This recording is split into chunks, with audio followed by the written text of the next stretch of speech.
Teke. The spirit split in two. They say that when night falls over the cities of Japan, when the street lamps begin to emit that faint hum that blends with the distant sound of trains, there are streets best avoided. Not because of crime, not because of wild animals, but because of something far worse. There are those who swear they have heard a dry, dragging, metallic sound. Something that scrapes quickly, desperately, as if life, or what remains of it, depended on catching up to someone walking just a few steps ahead. That sound has a name, and its legend, though it seems modern, has seeped into the collective consciousness, as if it had been with us for centuries.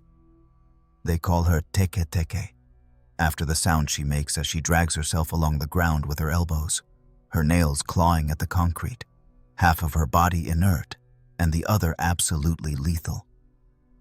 This story began gaining strength after the war, when Japan was undergoing a radical transformation. Modernity was advancing at full speed, literally. Railway lines were expanding, rural landscapes were changing, and with them, tragedies emerged. It is said that Teke was once a young student, probably in the 1950s, who accidentally fell onto the train tracks. Some say it was carelessness, others say she was pushed, and some believe it was suicide. The only thing consistent across all versions is that her body was severed in half with monstrous precision. The upper half of her torso remained on the platform, still alive for several minutes, watching the world from the ground, her eyes wide open, unable to understand why she could not move her legs.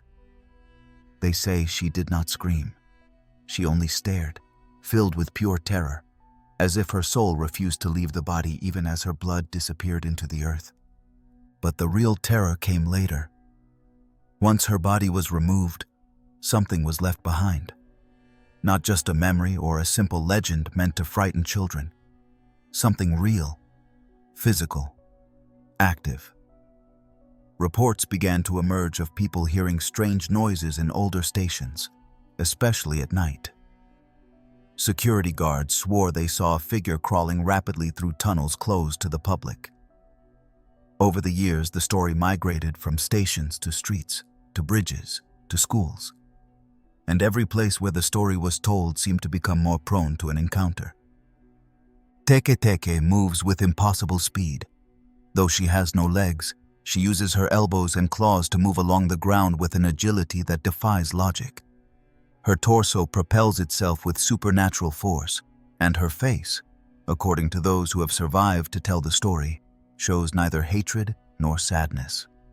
It is a blank face, almost expressionless, as if consciousness was lost along with the lower half of her body. But she acts, and with precise violence. If she finds you alone, if the night is silent, and only your footsteps break the calm, she will follow you. Not slowly, not like a clumsy spirit. She will catch up in seconds, and with a sharp weapon, usually a sickle or a rusted scythe, she will slice you in half, just as it happened to her. That is the essence of her curse, to reproduce in others the same absurd and brutal death that condemned her. The sound that gives her her name, Teke, seems to be a mixture of the friction of her bones against the asphalt and the high-pitched screech of fingernails tearing through stone. Witnesses claim to have heard this sound just before seeing a small, fast, decaying figure moving through the shadows. Some ran. Most, according to the stories, had no time. One recorded case from the 1990s caught the attention of urban folklore researchers. In Akita Prefecture, a young student was found dead near the railway tracks, her body split in two, with no train nearby that could have caused such an injury. The area was remote, and the track had been unused for years. No one understood how it could have happened. When authorities checked the victim's belongings, they found a notebook with notes about urban legends, among them Teke. That sparked the darkest theories. Did she seek it? Did she summon it? Or did she simply encounter it by accident? Japanese culture holds a special fascination for spirits born of tragedy. In Teke's case, what makes her particularly disturbing is her proximity to the modern world. She does not dwell in ancient castles or forgotten temples. She is not an ethereal apparition nor a blurry silhouette. She is an active, corporeal creature that seems to drag herself straight from the bowels of the railway system into the urban surface. Unlike other spirits that can be appeased with offerings or rituals, there is no known clear way to calm Teke. There are only warnings, places to avoid, hours when it is best not to be alone. There is an even more disturbing variant of the legend, that of Kashimareiko, which many consider another manifestation of Teke, or even her true identity. According to this version, Kashima was a woman who suffered an attack in a train station and was also cut in half. After her death, her spirit began appearing in school bathrooms, especially girls' bathrooms, asking students, "Where are my legs?" If the response is not correct, with specific details, such as saying they are at Meishin Station, the entity turns violent. Some believe Teke and Kashima are manifestations of the same pain, that of a life brutally interrupted, without justice, without comfort, without closure. These kinds of legends, far from fading with time, adapt. Today, in the digital age, there are YouTube videos simulating encounters with Teke, forums where teenagers claim to have seen her, even video games inspired by her story. But deep down, behind the entertainment and modern exaggerations, the primitive fear persists. The fear of being caught by something that should not exist. Something that does not walk, that does not fly, but that somehow always finds you. What is most disturbing is that there are patterns. Teke's stories are not entirely random. They tend to appear more often in small towns, near old stations, in areas where an unexplained death has occurred. Many times the victims are teenagers. Why? No one knows for sure. Some say Teke feels a connection with the young because she was one of them. Others believe her soul has been corrupted and now seeks any vital energy to extend her own existence. A more esoteric theory suggests that the legend of Teke itself acts as a mimetic parasite. In other words, the more she is talked about, the more power she gains. Every time someone mentions her, repeats her story, or makes her a topic of conversation, her presence is reactivated. That is why many elders advise, do not speak of Teke at night. Do not say her name near empty stations. Do not tell her story as if it were just another tale, because maybe it is not. And if one night, walking home alone, you feel something following you, something dragging right behind you, too fast, too low, too late to run, maybe it is already too late for anything at all. Because if you hear Teke, you are not hearing an echo or your imagination. You are hearing your end. Kuchisake-onna, the woman with the slit mouth. Imagine walking down a side street in the late hours of the day, with the streetlights flickering intermittently, the cold air brushing the back of your neck, and that dense silence that only exists in residential neighborhoods just before midnight. Suddenly, a solitary figure appears in front of you. She does not seem threatening. She wears a long dark coat with the collar turned up, and a surgical mask covering the lower part of her face. In recent times, that would not draw much attention. However, there is something strange about her posture, in the static way she stares at you, unmoving, as if calculating the exact moment to advance. When she finally takes a step toward you, a soft, almost childlike voice breaks the silence with a question as simple as it is devastating. Am I beautiful? Thus begins one of the most chilling encounters in contemporary Japanese folklore. Kuchisake-onna, the woman with the slit mouth, is not a blurry ghost hiding in the shadows, nor a creature from ancient times. She is a figure that walks the same streets as you, who adopts the customs of the time, who blends into the daily routine of any city. And yet her story is an open wound that has not stopped festering since it began. as if the tragedy that gave her life refuses to be forgotten. The oldest versions of this legend date back to the Heian period, between the 8th and 12th centuries, a time when nobility and aesthetics were obsessions that defined a person's worth. According to some sources, Kuchisake-onna was the wife or concubine of a particularly jealous samurai, whose beauty drew sighs and stares wherever she went. Some said she was flirtatious. Others imagined her as a woman trapped in a cage of jealousy.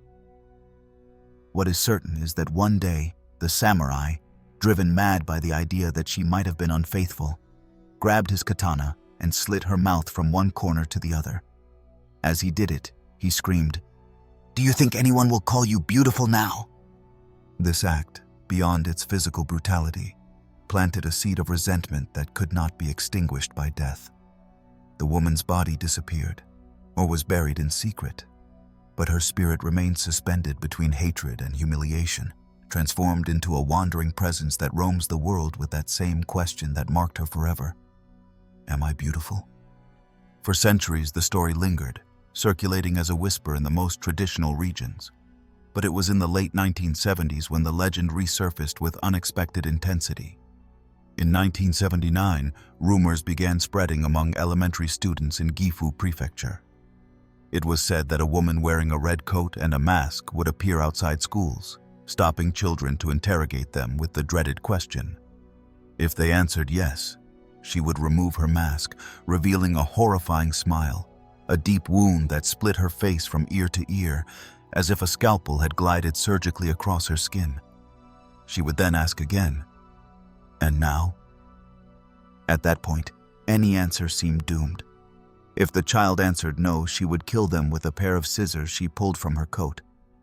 If they said yes, she would replicate the wound on them to make them just as beautiful. Panic spread quickly.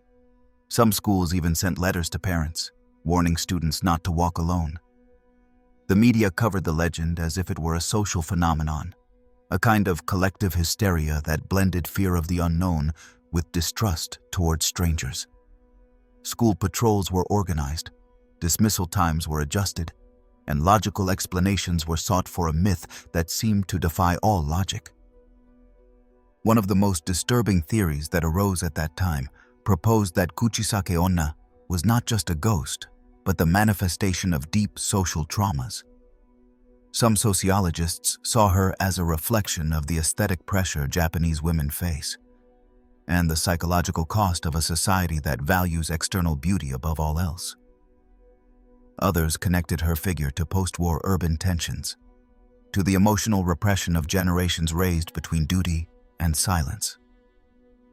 There were even those who believed she was a kind of narrative virus, a story that grew the more it was told, and that found new ways to appear each time someone repeated it.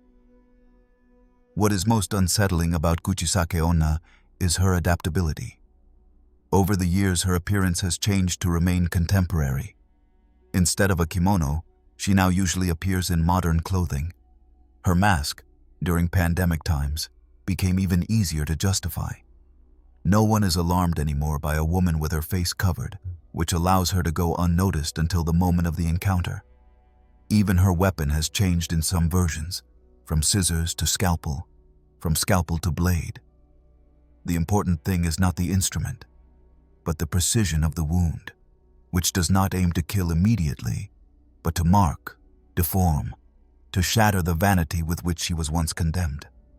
Although many people dismiss this legend as a children's tale, there are recent reports that keep it alive. In 2004, in South Korea, a woman was arrested for chasing children with a knife, claiming she wanted to see if they were beautiful on the inside. Although she was not directly linked to the legend, the similarity to Kuchisake-onna was chilling. In Japan, some folklore researchers have documented isolated cases of people claiming to have been followed by a woman with a covered face, who vanished when they tried to confront her or call for help. And in the age of the internet, forums have been filled with dubious, yet disturbingly consistent testimonies from users who claim to have heard the famous question just before losing consciousness or waking up with marks on their bodies. There are supposed ways to survive an encounter with Kuchisake-onna. Some say that if you answer so-so or I do not know, you confuse her just long enough to escape. Others claim that if you offer her hard candies, she will stop to pick them up, giving you a chance to flee. There are those who believe that if you repeat her own question back to her, like a linguistic mirror, it breaks the logic of the attack and leaves her paralyzed. But all these formulas share a common element. They rely on confusion, on breaking the pattern, on buying a few precious seconds before it is too late. Beyond its variations and adaptations, Kuchisake-onna still embodies a brutal truth. The face can be a mask, but also a prison. She does not seek revenge like a traditional figure, nor does she desire justice like the Yurei of the past. She seeks an answer, confirmation, recognition. Her question is not trivial. Am I beautiful? Holds an ancestral desperation to be seen, accepted, validated. And when that validation is denied, all that remains is pain, channeled through a torn smile that never heals. Perhaps the most terrifying part of all is that her story does not seem to end. It does not fade with time, nor weaken when told. On the contrary, it grows, mutates, seeps into new generations with the same effectiveness with which she moves through the night unseen. Because as long as there is someone willing to judge beauty, as long as appearance continues to be currency in our relationships, Kuchisake-onna will keep wandering, asking, cutting, repeating her tragedy over and over again. And if you ever hear that sweet but firm voice in the middle of the street, if someone in a long coat with a covered face stops you, perhaps you should not answer quickly. Perhaps in that very moment, you are one whisper away from becoming part of the legend. The Aokigahara Forest, the Sea of Trees. There are places in the world where silence weighs more heavily than noise, where common sounds, the crunch of branches, the murmur of wind through the trees, the distant song of a bird, do not soothe, but unsettle. Aokigahara is one of those places. This dense forest, with vegetation so thick it seems impenetrable and roots tangled like sleeping serpents, stretches at the foot of Mount Fuji, like a natural carpet that hides more than just earth and leaves. In Japanese, it is called Jukai, the Sea of Trees, and it only takes a few steps inside for the name to make perfect sense. But it is not only its geography that makes it an anomaly in the Japanese landscape. It is what happens inside, what is felt, what has been left there, as if the forest were a hungry entity that accepts human offerings in exchange for its perpetual stillness. Aokigahara has long been considered the most popular place to die in Japan, and one of the most well-known in the world. Those who enter its trails alone, intending not to return, often carry ropes, water bottles, farewell letters, and in some cases, plastic ribbons they tie between the trees, a way of marking a path back in case the survival instinct manages to overpower the desire to disappear at the last moment. Even so, many do not return, and those who enter in search of bodies, rangers, volunteers, or special teams, know that what they find will not always be recent. The forest keeps corpses, as if they were part of its natural furnishings, wrapped in undergrowth, protected by moss, slowly returned to the earth with no one ever hearing their final thoughts. The dark magnetism of Aokigahara is not something that can be explained only with numbers or statistics. For years, the Japanese government kept an official count of the suicides that occurred in the forest, but eventually decided to stop publishing the numbers as if that might diminish the site's pull. Signs were placed at various entrances, with direct and moving messages. Your life is a gift. Think of your family. Seek help, you are not alone. But the forest continues to receive visitors every year, and not all of them return. Some arrive with cameras and backpacks, others with notebooks and vacant stares. Some even spend the night there, among the persistent dampness and the cold that seeps into the bones, as if searching for one final conversation with the world before cutting the thread that binds them to it. What is most unsettling is that Aokigahara was not always associated with death. In the past, it was considered a spiritual place, filled with ancestral energy. Its proximity to Mount Fuji, regarded as sacred by many religious traditions, gave it an air of reverence. It was a place for introspection, for retreat. But over the years, something changed. Perhaps it was the natural isolation of the land, the density of the foliage that blocks out sound, the difficulty of finding one's way. Perhaps it was the emergence of stories about ubasute, a cruel practice that involved abandoning ill or elderly people in remote areas to die alone when families could no longer feed them. Some believe Aokigahara was the setting for many such acts, and that its soil is steeped in abandonment, unresolved laments, and presences that never found peace. The forest's volcanic soil, rich in iron and minerals, interferes with compasses.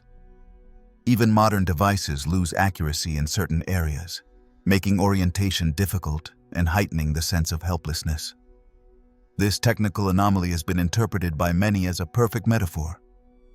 Entering Aokigahara is to lose your way, both physically and emotionally.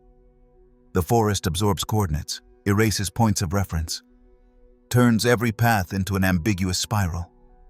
And there, in the midst of that natural confusion, is where the legends seep in. The shadows, the stories that refuse to die. There are testimonies from people who have felt presences while exploring the forest, even when they were certain they were alone. Distant whispers have been reported, footsteps that belong to no visible being, and sudden shifts in temperature. Some visitors recount seeing motionless figures among the trees, figures that vanish when looked at directly, as if the forest were toying with perception. Others have found personal belongings in the middle of nowhere, perfectly aligned shoes, open backpacks with unsent letters, framed photographs propped against tree trunks. Each object tells a story that never reached its end, fragments of a life that came to a halt among the shrubs, suspended in a silence too dense to be natural. There are local guides who refuse to enter alone, and those who do often follow certain rituals. Some touch the trees respectfully, as if asking permission. Others carry charms, pray before entering, or leave small offerings in specific places. Even among those who do not believe in the supernatural, there is a lingering feeling that Aokigahara is not just any forest. It is a place that watches, that listens, that holds. It is not just a geographical space, but a presence, an entity that grows with each tragic story, with each soul offered to it. The forest has also played a role in Japanese literature, such as in the novel Nami no To, The Tower of Waves, by Seicho Matsumoto, where its link to suicide is suggested. But it was after the publication of the complete manual of suicide by Wataru Tsurumi, released in the 1990s, that Aokigahara gained a dangerous kind of fame. In that manual, the author described the forest as the ideal place to die, with cold and distant reasoning, as if death were a logistical matter. That publication sparked a wave of outrage, but also attracted many who read it as confirmation that the forest was a legitimate destination. Since then, authorities have had to increase surveillance, although the forest remains too vast, too labyrinthine to be fully controlled. Aokigahara is not a place for morbid curiosity. Those who visit with cameras in search of ghosts or paranormal events rarely understand the weight that hangs in the air among its trees. It is not a horror movie set. It is a real place where suffering has taken root. Every step along its trails should be taken with respect. Because while some claim that Yurei dwell in the forest, Japanese spirits of the dead with unfinished business. What is truly disturbing is not the apparitions, but the deep sadness that seeps into the atmosphere. A sadness that does not manifest in screams or wails, but in crushing stillness, in an absence that is impossible to ignore. And yet, amid so much pain, the forest also holds a strange beauty. During the day, rays of sunlight pierce the treetops and draw hypnotic shapes on the moss-covered ground. Birds nest in silence. Mushrooms grow like tiny works of art, and currents of air caress the leaves as if trying to wipe away the invisible traces of the past. In that paradox, between the beautiful and the unbearable, lies the true mystery of Aokigahara. It is not just a forest.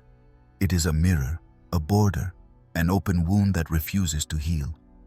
Those who enter without understanding may leave with a discomfort that lasts for weeks. A discomfort that does not come from fear, but from something more intimate. Because Aokigahara, in a way, confronts us with what we most avoid. The silenced pain, the loneliness hidden behind forced smiles, the fragility of a life that sometimes becomes too heavy to carry. And although not everyone who walks its trails is lost, the forest forgets none of them. The Curse of Okiku, the well and the 10 plates. There are ghosts that scream, that crawl, that manifest with overflowing fury, fueled by centuries of accumulated hatred. But there are others that dwell in silence, in the obsessive repetition of a gesture, in a voice that always recites the same thing, like a prayer without God or answer. Such is the story of Okiku, a mythical figure from Japanese folklore who does not appear floating through the air nor chases the living with spectacular displays. Her presence is felt like a constant drizzle, like a murmur slipping through the cracks of sleep, like a count that advances and stops, relentless, right before the end. 1, 2, 3, 4, and so on until 9. Then, a sharp silence. And then, the scream. The legend of Okiku takes place at Himeji Castle, one of the most imposing and best-preserved structures from feudal Japan. Among its gardens and white wooden buildings, there is a well, now covered with iron bars, which still today is met with both respect and fear. That well is the open wound through which a story of injustice, pain, and spiritual revenge seeps. A story that has survived the centuries without losing a shred of intensity. Okiku was a servant, likely during the Edo period, when the country was under the strict control of the shogunate. Like many women of her time, her life was confined to servitude, and her voice held no value in the spheres of power. She worked for a high-ranking official, the samurai Aoyama Tesan, known for his authoritarian nature and his obsession with honor. The young woman was in charge of a precious set of 10 porcelain plates, ceremonial pieces of incalculable value that were part of the castle's estate. That responsibility marked her daily routine, to count them, clean them, and ensure nothing was missing.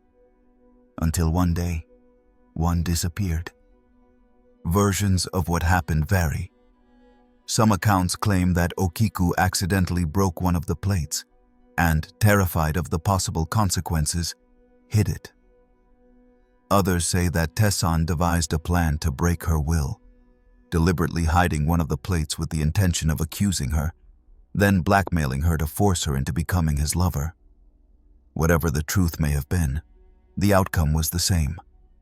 The young woman was beaten, humiliated, and finally thrown into the well. Her body was never recovered. The water sealed her story with a coldness that could not silence her voice. Because Okiku did not fully die. The nights following her disappearance were invaded by a repetitive lament, a numerical chant that emerged from the well with no one able to stop it. 1, 2, 3, and so on to 9. Always 9, never 10. Upon reaching the last number, a heart-wrenching shriek broke the silence, as if the memory of her death reawakened in that instant over and over again. This was not a common haunting. It was a cycle, a wound that repeated itself with ritual precision, as if her soul had become trapped in the moment she realized something was missing. The pain of injustice, amplified by the silence of those around her, created a spectral figure that did not seek to kill, but to remember. To remember what was done to her. to remember what was lost, to remember that no one came to save her. For years, the castle lived with that presence as part of its landscape. Visitors claimed to hear the voice of a woman counting numbers in the early hours. Some said they had seen a pale face peeking from the darkness of the well, covered in water but expressionless, as if suffering could no longer shape its features. The tale became so well known that it was incorporated into kabuki and bunraku theater, where Okiku was portrayed as a tragic figure, a victim who does not seek active revenge, but who manifests through the persistent echo of her pain. The popularity of her story did not dilute it. On the contrary, it made her part of the spiritual fabric of the country. And over time, her legend evolved. Some modern versions introduce elements of redemption, monks who managed to free her soul by completing the count for her, adding the 10th number aloud just before the scream. That small symbolic gesture, the act of saying 10 to close the cycle, is seen by some as a way of giving her peace, of closing the eternal loop in which she was trapped.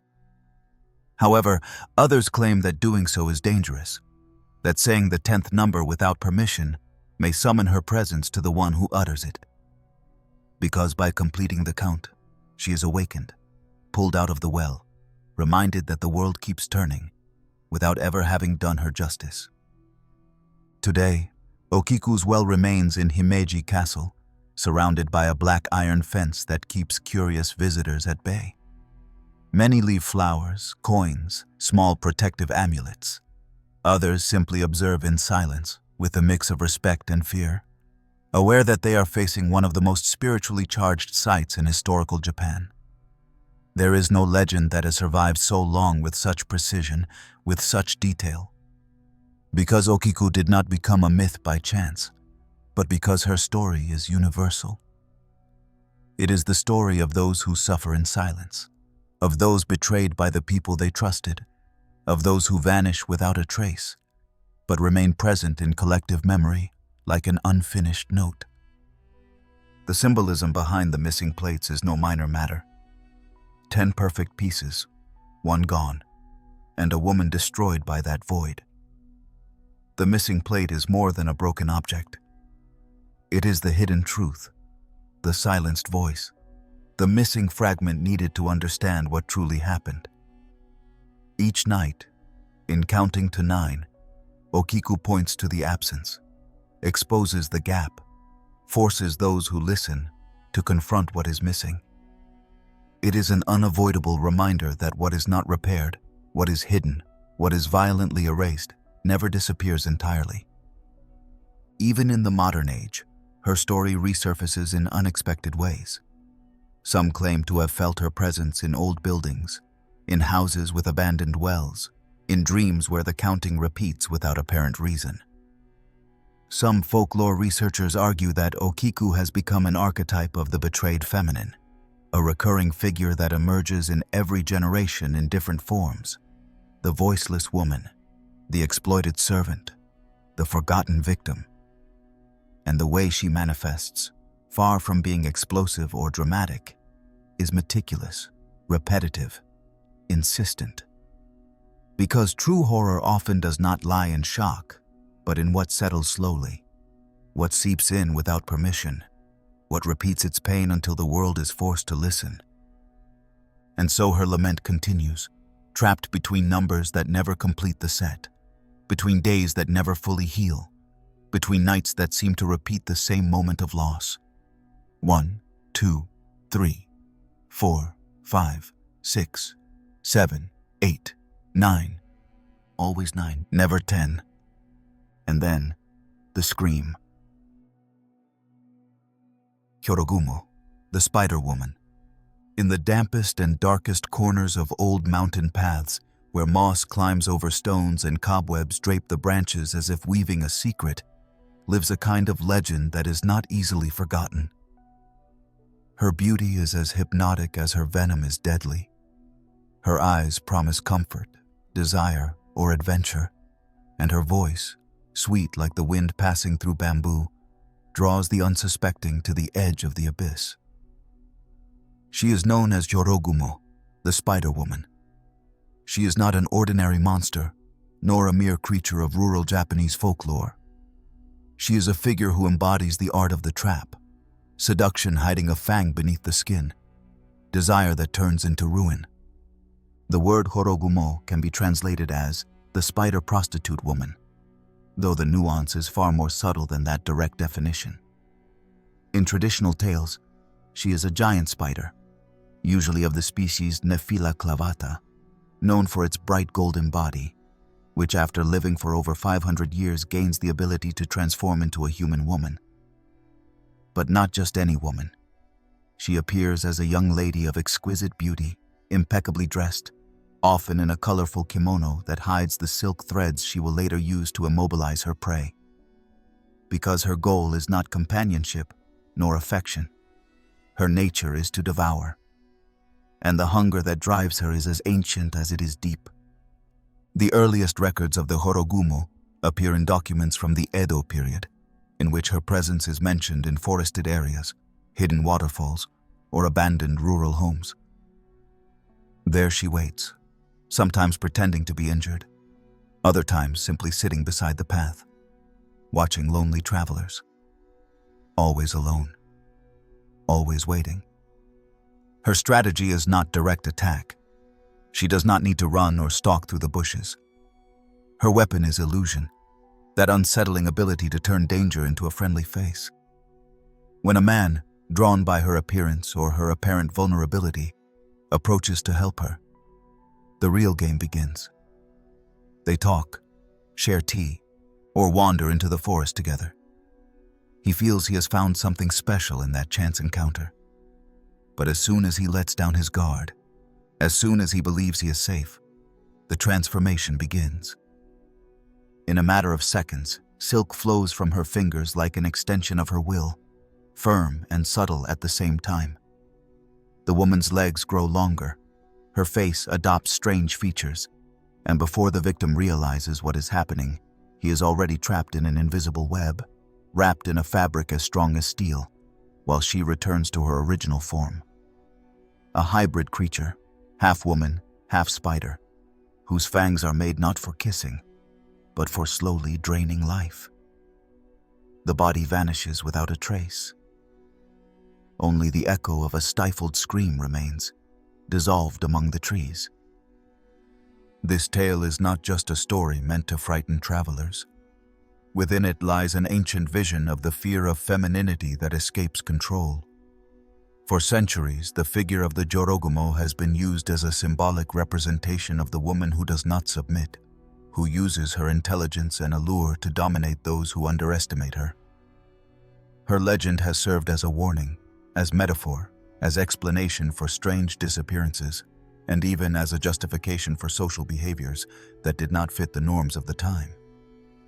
It is no coincidence that her origin is linked to brothels and houses of pleasure, places where male desire was fulfilled but also feared. It is within that ambivalence that the Jorogumo moves. She is dangerous not only for what she is, but for what she represents. One of the most emblematic places tied to her legend is the Jorin waterfall in Shizuoka Prefecture.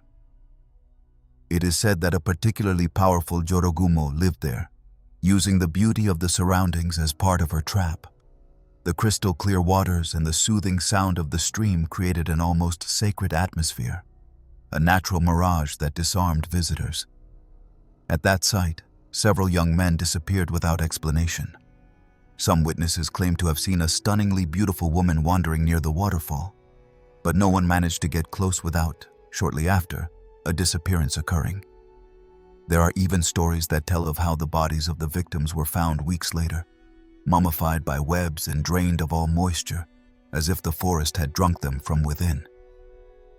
The legend was so persistent that, for a time, amulets and emma plaques were hung on trees near the waterfall, with prayers asking for protection against the Jorogumo. Some monks even blessed the area, trying to neutralize the dark energy that, according to locals, could still be felt at dusk. And even today, many visitors say that the atmosphere there feels strange. Not necessarily hostile, but unsettling, as if someone, or something, were watching them from within the foliage. As if the Spider-Woman had not completely vanished, but was still waiting somewhere, asleep, crouched among the threads of a story that refuses to break. Curiously, in some more modern versions, the Jorogumo has been reinterpreted as an ambiguous, almost tragic figure. There are stories where she falls in love with a human, struggles against her own nature, tries to resist the instinct to devour in order to preserve affection. In these stories, however, the ending is usually the same. Nature prevails. The need to feed defeats love. The man dies. She weeps, but cannot stop herself, because her essence is not human. Her essence is that of a creature who feeds on the trust of others, who builds herself upon the fragility of those who desire without measuring the consequences. And that is a truth that cannot be bent. In contemporary Japanese culture, the figure of the Jorogumo has been adopted by manga, cinema, and video games, almost always in forms that maintain her deadly duality. In some cases, she appears as a monstrous creature with sharp legs and multiple eyes. In others, as a perfectly human femme fatale who only reveals her true form when it is already too late. Her story, far from fading, has found new ways to survive, new media through which to exert her influence. Perhaps because her essence adapts so well to our current fears, the fear of the unknown disguised as beauty, the suspicion that behind seduction lies a risk, the panic of falling in love with something that actually came to destroy us. And yet, there is something poetic about the Jorogumo. She is not a clumsy or senselessly cruel creature. Her violence has logic. Her hunt is aesthetic. She does not roar, does not charge. She invites. She weaves. She waits. She is mystery wrapped in silk, the embrace that tightens too late, the gaze that enchants just before the fangs sink in. In the world of the yokai, she is not the most aggressive, nor the most powerful, but she is certainly one of the most unforgettable, because she leaves a mark not on the body, but on the psyche. Her web cannot be seen, but it can be felt. So if you ever walk down a path where the branches form tunnels overhead and the silence becomes too soft, and you see a beautiful woman sitting beside a waterfall or on the edge of an old inn, and she looks at you as if she already knows who you are, maybe you should think twice before approaching. Because some webs do not catch the body, they catch the soul. The vengeful spirit of Oiwa, the deformed face. In Japan's collective memory, there are ghosts that inspire respect, others that provoke fear, but there is one that generates a very different sensation. A mix of deep discomfort, visual unease, and a silent reverence that has even reached theater and film actors who, before portraying her, visit her grave to ask for permission. That spirit is named Oiwa, and her story, passed down through generations since the Edo period, has been captured in paintings, manuscripts, theatrical performances, and films. But no version has ever managed to soften the latent horror of her figure. A woman whose face was deformed by poison, whose gaze was shattered by betrayal, and whose will was so powerful that even death failed to extinguish it. Oiwa's tragedy does not begin as a ghost story, but as a tale of abuse disguised as everyday life. She was an ordinary woman, married to a samurai named Iemon, a man full of ambition, frustrated by his financial situation and deeply dissatisfied with his life. Although he seemed to lead an honorable existence, Iemon hid a dark ambition, and the love he may have once felt for Oiwa turned into contempt. The presence of a sick, fragile, and submissive woman did not fit into the plans for social advancement he nurtured in silence. Then came the opportunity. The daughter of an influential man, wealthy and healthy, had set her sights on Iemon, and her father offered him money, status, and power if he agreed to marry her. But there was a problem. Oiwa. He could not divorce her without dishonor. He could not reject her without cause. So he chose a far crueler path, to poison her slowly. He did it drop by drop, day by day, mixing the substance into her food, causing a slow and painful deterioration of her health. The effects of the poison were atrocious. Not only did it weaken her physically, but it began to deform her face. One side swelled grotesquely. Her right eye drooped, hanging outside its socket, and her mouth twisted into a grimace that resembled a perpetual smile, though it was nothing but pain. She did not understand what was happening. She felt the betrayal, the illness, the confusion, but she could not grasp the source of her misfortune. Meanwhile, Eamon continued pretending to care for her, watching in silence as the poison transformed the woman who had once been his wife into something almost monstrous. By the time she finally realized what was happening, it was already too late. Humiliated, disfigured, and alone, Oiwa faced the truth. Her husband wanted her dead, not symbolically, but truly, tangibly.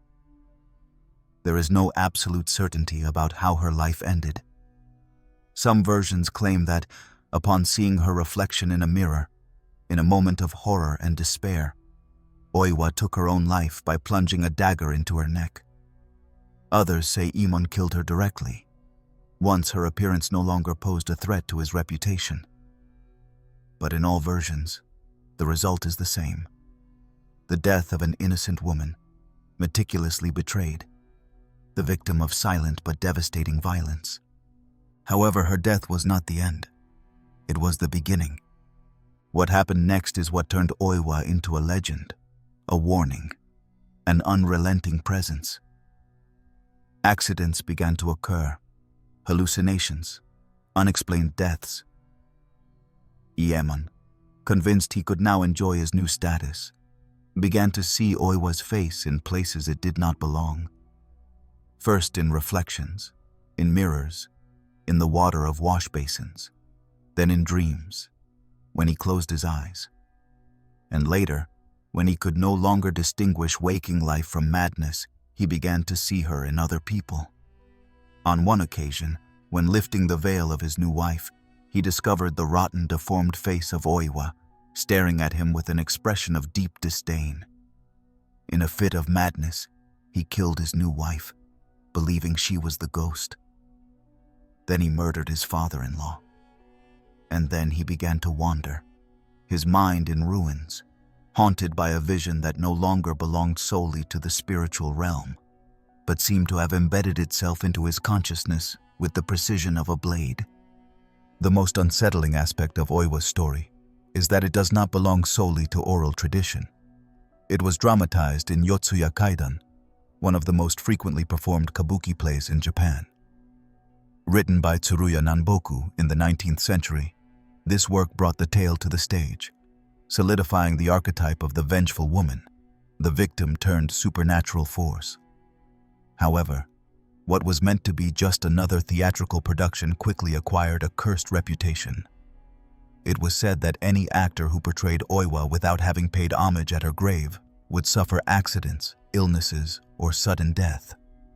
Even stagehands, technicians, and musicians were warned of the need to treat Oiwa as if she were a sacred figure, and that custom continues to this day.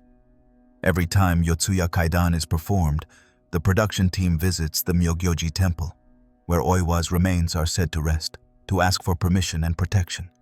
This ritual dimension is not a mere formality. It is a recognition that Oiwa's story touches emotional depths too profound to be treated lightly. Her tragedy is not a spectacle, but a truth that transcends time. Domestic violence, unpunished betrayal, humiliation used as a weapon. Oiwa represents a face disfigured by injustice, not only by poison. And her return as a specter is the logical consequence of a society that ignored her pain. Instead of dying quietly, she chose to remain. She chose to manifest. She chose to let her grotesque and painful image become a symbol of something no one wanted to hear while she was alive. In Japanese iconography, Oiwa's face is unmistakable. A drooping eye, uneven skin, a mouth twisted in a line that cannot close. That image has been reproduced time and time again, not as a caricature, but as an uncomfortable reminder of what happens when pain accumulates with no escape. She appears in traditional paintings, on ancient panels, even in modern illustrations. Her presence has clearly influenced Japanese horror cinema. Films like Ringu and Ju-on directly inherit her aesthetic. Women with long hair covering their faces, slow and unnatural movements, distorted faces that invade the ordinary without warning. And though Oiwa belongs to the past, her story still touches the present. Because every time her legend is told, every time someone repeats her name or recounts her story, that energy seems to awaken once again. It is not that her soul continues seeking revenge. It is that she has not yet been made whole. The harm she suffered cannot be erased by rituals or tributes. It can be softened. It can be respected, but it cannot be forgotten. And that is why, every time her name is spoken, something tightens in the air, as if an invisible thread were being pulled between this world and the other, between fiction and what once was real. Because Oiwa was not just a character. She was a real woman, trapped in a system that condemned her without defense, betrayed by the one who was supposed to protect her. And her face, so hard to look at, forces us to see what we prefer to ignore. That the deepest horror does not always come from the supernatural, but from the human. Gozu, the cow's head. There are stories that frighten, others that unsettle, and a few, those most disturbing, that do not need to be fully revealed to plant the seed of fear. In fact, the less is known about them, the more powerful they become. Among the most elusive and disconcerting myths of Japanese folklore is one spoken of almost in whispers, as if uttering its name aloud might open a crack through which something forbidden could slip. That story is known as Gozu, or the cow's head, a forbidden tale that is said to have a devastating effect on those who hear it.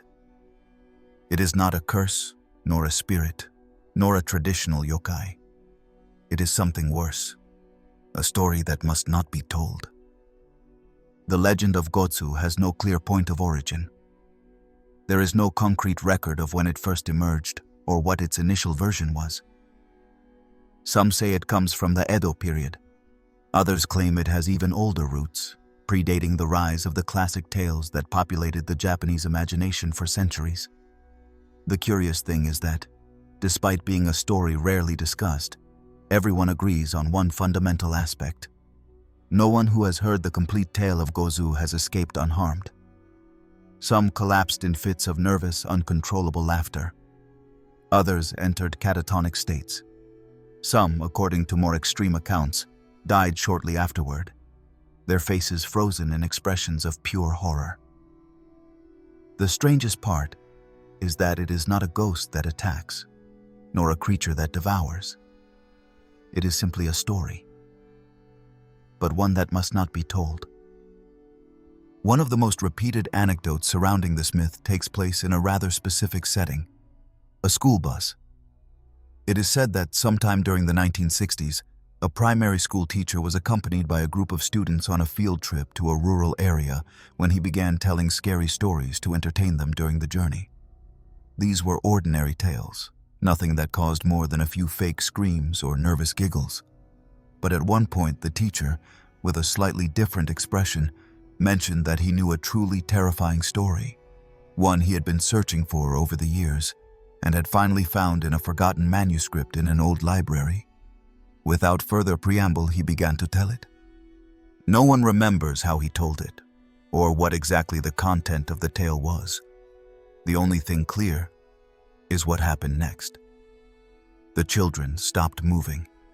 One by one, they collapsed in their seats, some convulsing, others rigid like statues. The driver, alarmed, stopped the vehicle, and when he looked back, he found a scene of utter confusion. The teacher kept speaking in a monotone voice, as if he no longer realized he was surrounded by unconscious bodies. He had to be restrained by force, and when he was finally interrupted, he fell into a state of shock and did not speak again for years. This story, repeated across different parts of the country with slight variations, has never been confirmed, but its persistence is telling. The fear of Gozu is not based on what is seen, but on what must not be known. The name Gozu, literally cow's head, refers to a mythological figure that has appeared at different points in Japanese history. Some sources connect it to Gozu Tenno, a deity associated with plague, chaos, and violent retribution. Others link it to more grotesque iconography. The image of a humanoid being with a bovine head, completely black eyes, sharp teeth, and a presence that mixes the sacred with the demonic. But in the case of this particular legend, the term does not describe a creature that manifests, but a tale itself. A narrative that has been partially erased from collective memory, not because time wore it away, but because someone or something has made sure to silence it. In many records from folklorists and scholars of the occult, Gozu appears as an example of what is known as a cursed story, a tale whose mere transmission can cause physical and psychological effects. It is a concept that appears in other cultures as well, but in Japan it holds particular weight, given the symbolic power attributed to the spoken word. According to Shinto tradition, what is spoken creates reality, and therefore, there are narratives capable of altering the spiritual balance of the listener. In the case of Gozu, it is not a visible threat, but a deep distortion in the mind, something that enters through the ears and breaks down meaning, like a sinister melody that lodges behind your thoughts and begins to corrupt them. Over time, some have claimed to have found fragments of the original text, hidden in ancient books, in handwritten notes, even in incomplete recordings. But every time someone attempts to reconstruct the full story, the project is abandoned or ends in inexplicable accidents. There are scholars who lost their sanity during their research, or who simply vanished. This has led to more extreme speculations, such as the idea that Gozu is not a human tale, but a message that comes from another reality, one our minds are not equipped to comprehend, a narrative structure that cannot be understood without breaking the psychological balance that sustains our perception of the world. This idea has been revisited in certain modern works, especially in psychological horror literature and niche Japanese video games, where the player or reader discovers clues to a hidden text that, when read aloud, begins to alter the environment or cause hallucinations. This is no coincidence. Gozu has silently influenced the creation of these worlds, not as a character, but as a principle. The fear of knowing, the panic of the ineffable, the horror that does not come from the monster that lurks, but from the story that must not be heard. Paradoxically, everything said about Gozu is built on absence. No one can tell the story, yet everyone claims it is the worst of all. Its details are unknown, but its effect is sworn to be irreversible. And it is precisely this lack of content that makes it so disturbing, because it forces the imagination to fill in the blanks, and it does so with our darkest tools, our own obsessions, hidden traumas, intimate fears. Deep down, the true effect of Gozu is not in what it says, but in what it awakens in the one who tries to understand it. Today, if one searches internet forums or specialized occult circles, one will find sporadic mentions of Gozu, almost always in threads that end up deleted, or on blogs that stopped updating without explanation. Some believe that certain writers have tried to recreate it, but only partially, aware that completing it would mean crossing a line that cannot be uncrossed. Others have tried to capture its essence in films or comics, but something is always missing, something that slips away, that cannot be fully depicted without disturbing the stability of the one who attempts it. And so the story remains alive, in whispers, in fragments, in tales that begin but never end. Gozu remains a threshold no one wants to cross. A story that floats like a toxic cloud on the edges of memory. No one knows it, but everyone fears it. And that, perhaps, is its true power. To be a story so dangerous, it does not even need to be told to send chills down your spine. Hitobashira, human pillars. There are legends born from the fear of the supernatural, and others, far more disturbing, that arise from perfectly human cruelty.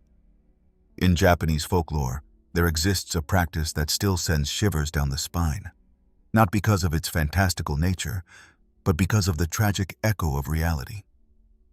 It is called Hitobashira, literally human pillar, an ancient custom that involved burying people alive as ritual sacrifices to ensure the stability of large structures, castles, bridges, towers. It was a blend of superstition, engineering, and faith in the invisible. It was believed that a monumental construction required more than stone and wood to withstand the passage of time. It needed spirit. It needed flesh. This tradition was not an isolated myth or a popular invention meant to instill fear. There are historical records, ancient chronicles, and traditional architectural texts that clearly reference specific cases of Hitobashira performed in various regions of medieval Japan. The sacrifices were not carried out in secret, but rather as part of a formal, carefully planned ritual. The victim, usually a young, healthy person and in many cases a volunteer, though this is always surrounded by a veil of doubt, was chosen to be sealed within the foundations of a structure that needed protection against fire, collapse, floods, or invasion. Their death was seen as a necessary offering to appease the kami, the spirits inhabiting the natural world. One of the most cited cases in oral tradition is that of Matsue Castle in Shimane Prefecture. During its construction in the 17th century, the engineers repeatedly faced the same problem. No matter how many times they raised the towers, the walls would collapse before completion. Fortune-tellers, monks, and architects were consulted until the conclusion was reached that the site was spiritually unbalanced. Thus, a Hitobashira was performed. It is said that a young woman was chosen, her identity never officially recorded, and that she was buried alive in the foundations of one of the main towers. From that moment, the construction proceeded without interruption. The story persists like a whisper between the castle's walls, which still stand today, intact, above the invisible figure lying within.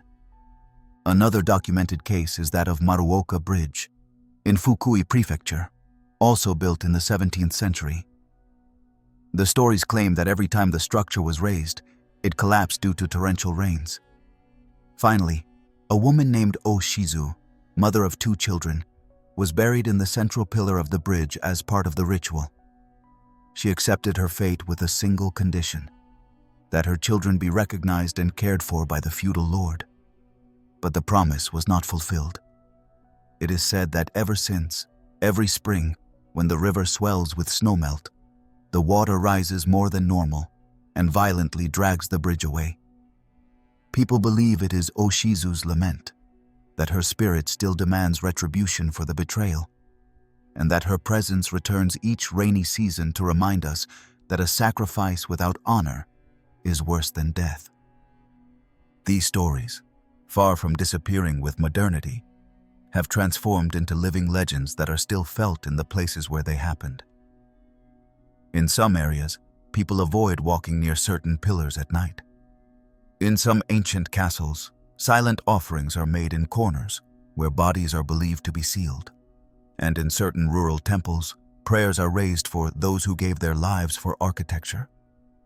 A euphemism that does not disguise the brutality of the act, but rather wraps it in a disturbing solemnity. The spiritual background of Hitobashira cannot be analyzed through a contemporary lens without losing sight of the context in which it emerged. To the traditional Japanese mindset, important structures were not mere constructions, but extensions of life itself. Castles represented the political and military heart of a territory. Bridges connected not only shores but also worlds. The world of the living with the dead, the human with the divine. If a structure collapsed, it was not just a structural failure. It was a bad omen, a sign that something greater was out of balance. Hence the need to integrate something living into the skeleton of the work. A life that would bind human will to nature. What is chilling is that this practice was not exclusive to Japan. Other cultures also show remnants of similar rituals, from sacrificial tombs in the foundations of Mesopotamian temples to Romanian legends of bridges that needed souls to hold them up. But what sets Hitobashira apart is the meticulousness of the ritual, the almost administrative integration of death into the construction process. These were not impulsive murders, nor concealed crimes, but systematically organized acts, documented in some cases and celebrated in others as heroic sacrifices. Over time, the practice disappeared, at least officially. But the memory of Hitobashira remained rooted in the collective imagination, becoming the basis for ghost stories, horror films, and even literary works. There are modern tales that take the figure of the human pillar and translate it to other domains. Workers trapped in factories, migrants used as disposable labor, people made invisible by progress. Because Hitobashira, beyond its literal form, is a profound metaphor about the price some must pay so that others can remain standing. There is also debate among historians over how much of these legends are based in fact. Some argue that although written records exist, they were often poetic exaggerations or moral allegories inserted into chronicles by later writers. But even in those cases, the fact that the stories continue to circulate with such detail and persistence is proof that something, at least symbolically, did happen. Because even if no tombs were actually dug beneath the foundations, society had already carved those graves into its collective conscience. The idea that someone had to be buried so that the rest could stay upright. Today, certain archaeological excavations have uncovered human remains in the foundations of ancient Japanese constructions, with no clear explanation as to why they were there. In some cases, they are isolated bones. In others, entire skeletons standing upright, exactly where the pillars were supposed to stand. No evidence has been conclusive, but these findings have reignited interest in the practice, feeding the idea that the legends may be closer to the truth than we would like to admit. And so, when one stands before an ancient castle, when one gazes at the base of a stone bridge, or walks beside a centuries-old pagoda, it becomes impossible not to wonder if there is something beyond the stone and wood, something breathing far below, something that once had a name, a face, a family, something that perhaps did not want to be part of history, but was sealed within it forever. Noppera-bo, the faceless ones. There are terrors that do not come with violence, with loud noises, or with a bloody trail behind them. There are subtler, more unsettling terrors that push their way into everyday life, disguised as normality, infiltrating perception little by little until something breaks without warning. Such are the Noppera-bo, the faceless ones, human-like figures who walk among us, who talk, move, and even smile, but who at a given moment reveal their true face, none at all. The legend of the Noppera-bo is ancient, yet their presence in the Japanese imagination has remained surprisingly intact throughout the centuries. They are beings that, at first, do not attract attention. They do not have a monstrous appearance or any strange energy that might give them away. On the contrary, they usually appear as completely ordinary people. They might be an old man in the street, a young woman on a rural path, a vendor in the market, or even someone familiar. It is not unusual for them to take the form of a loved one, a recognizable face. But one gesture, one instant, one unexpected movement is enough for the illusion to vanish. The skin of their face becomes smooth, completely smooth. No eyes, no nose, no mouth. A stretch of pale, lifeless flesh, without a single expression. And in that moment, the shock does not come from fright, but from the void. The power of this type of manifestation lies in how deeply human the face is in our way of interpreting the world. The face is identity, emotion, recognition. We look into others' eyes to read intentions. We detect micro-expressions to know if someone is lying, suffering, loving, hating. A face without features, then, is not just a physical anomaly. It is a total denial of connection. There is no communication possible, no empathy, no return. One of the most well-known tales about the Noppera-bo was recorded by the famed writer Lafcadio Hearn, who, in the late 19th century, compiled numerous legends and traditional Japanese beliefs. In his story Mujina, he narrates the experience of a merchant who one night comes across a woman crying alone on a dark road. Moved by compassion, he approaches to ask if she needs help. She keeps crying, without replying. As he steps closer, she turns around and has no face. Terrified, the man runs, not stopping until he reaches a soba stand where, breathless, he tries to explain what just happened. The vendor, apparently sympathetic, listens carefully, until, slowly, he also turns around, revealing another empty face. And so, the man collapses before the realization that there is no refuge, no escape. What seemed like an isolated incident becomes a revelation. The faceless are everywhere.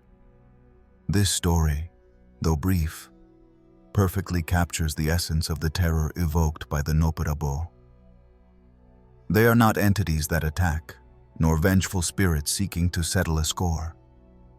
Their power lies in disorientation, in the sudden rupture of the ordinary. They are figures that confront us with the most basic element of our humanity, the need for a face to exist in the eyes of another. Throughout history, the true nature of these apparitions has been debated.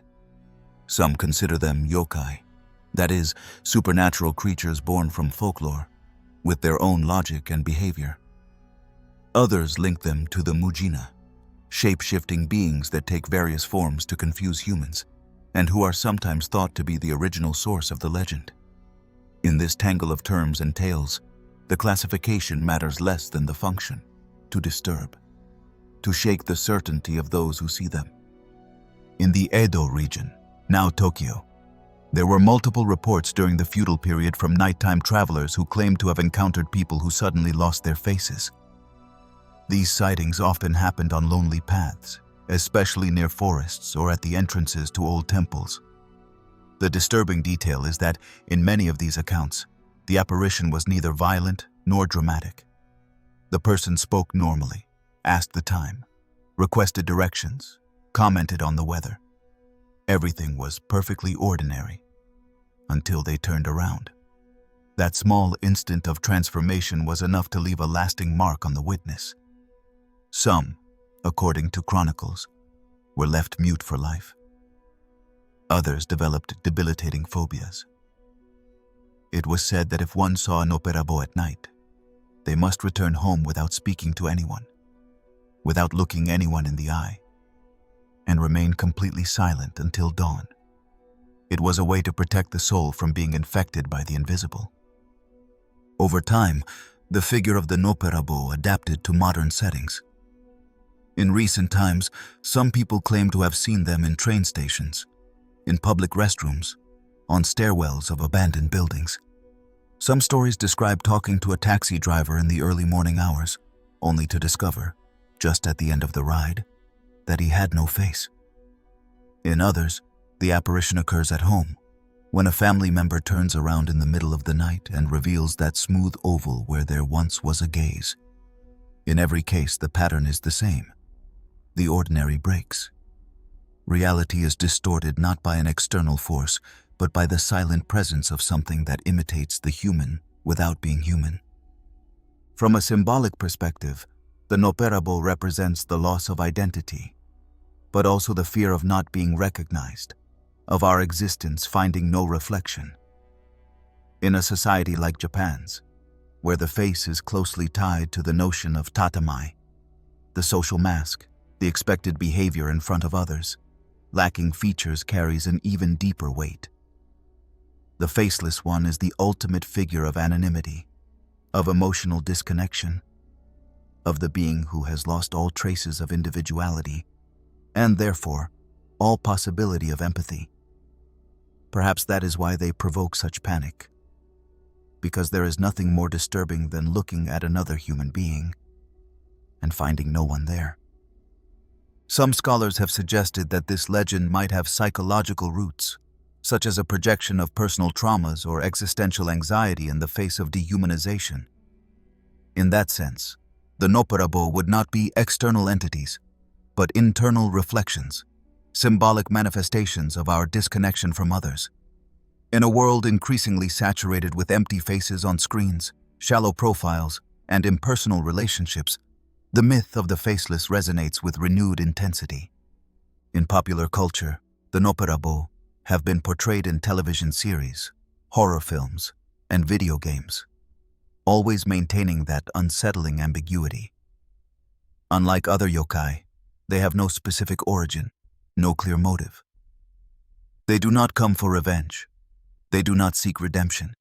They do not even appear to have a purpose. They are simply there. They wander. They appear when least expected.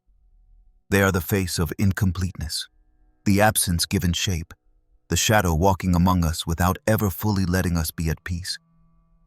And so, when you walk down a poorly lit street, when someone asks for a light on a corner, when a stranger greets you with unnatural calm, there may be something in their face that does not quite fit.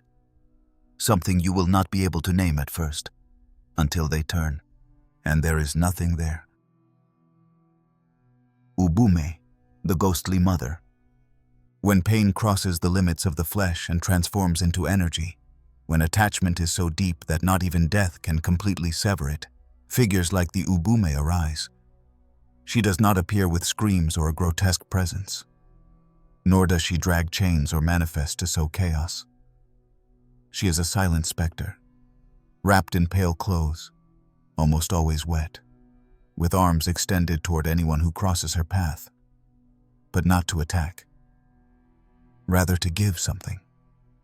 A baby, a newborn with a pale face and closed eyes, covered in damp blankets or wrapped in tattered ancient silk.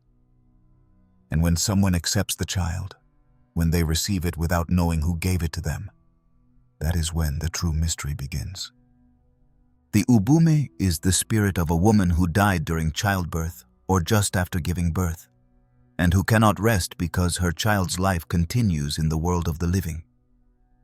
She is a deeply painful figure, and more than a horror legend, she represents one of the most primal and powerful emotions that exist, the maternal instinct carried to its ultimate consequences.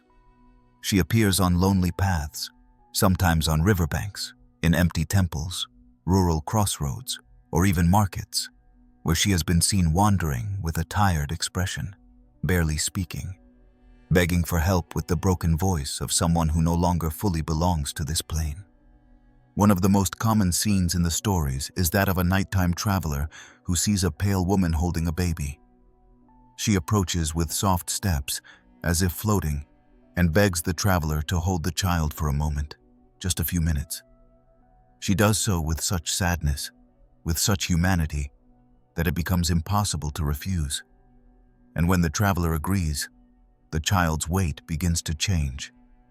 It grows heavier and denser until it becomes unbearable, as if made of stone or soaked clay. In some cases, those who have held the child claim that when they finally put it down, they discover it was not a baby, but a carved stone figure, a jizo, the Buddhist symbol of deceased children, wet, lifeless, and cold as abandonment. In other accounts, the child simply disappears, leaving in the witness's hands a piece of cloth, an old coin, or a dry bloodstain that no one can explain. What is so disturbing about the figure of the Ubume is not her physical appearance, which is rarely frightening, but her aura of contained tragedy. She does not scream, curse, or attack, but her mere presence alters the atmosphere, filling it with unbearable sadness, as if she carried centuries of unshed tears. Those who have felt her closeness speak of a cold that seeps into the bones, not like a chilling breeze, but like a painful memory, an unresolved grief that manifests through a figure who seems more absent than alive. Some ancient texts describe the Ubume with specific details. She wears white, with traditional clothes of a lower-class woman. Her loose hair partially covers her face, and her feet, though never touching the ground, seem stained with mud. Sometimes she appears barefoot, other times wet, as if she had crossed a river or emerged from a damp grave. On occasions, she has been seen in front of candy shops, buying sweets for her child. The merchants, confused but moved by her kindness, accept payment, usually with old coins, and the next day find, where the money should be, dry leaves or stones. Not as punishment, but as proof that what they saw was not entirely real. The origin of this legend is intertwined with a social reality that was silenced for centuries in Japan. The high maternal mortality rate, especially among lower-class women. In times when access to medical care was limited or non-existent, many women died during childbirth, leaving behind orphaned children, grieving husbands, or, in the worst cases, babies abandoned due to lack of resources. The Ubume is born from that void, from that open wound that never fully healed. Her figure represents the impossibility of saying goodbye when love for a child remains anchored to the material plane, but it also connects to a deeper spiritual conception. In Japanese Buddhism, there is a vision of the afterlife where souls who die with unresolved concerns or very strong attachments cannot fully transcend. The Ubume would be one of those souls trapped between two worlds, with no intention to cause harm, but unable to leave behind the child she left. In some Buddhist temples, especially those dedicated to Jizo, the Bodhisattva protector of deceased children, small statues have been erected to honor these women, accompanied by handwritten prayers and white handkerchiefs tied to the arms of the sculptures. In those places, silence feels different, as if pain had form, a name, and the patience of a mother who still waits. There are variations of the legend where the Ubume does not appear with a real or symbolic child, but as a figure desperately searching for her son. She walks along riverbanks, asking passers-by if they have seen a baby, describing it with trembling words, with a muffled cry that sounds more like a prayer than a complaint. In some of those stories, when someone answers affirmatively, even out of compassion, the woman bows, thanks them with a broken smile, and vanishes. But if she is lied to or ignored, she reappears later, much more intensely, as if disdain awakens in her a rage that otherwise remains dormant. Unlike other vengeful spirits in Japanese folklore, the Ubume rarely acts out of spite. Her pain is greater than her anger.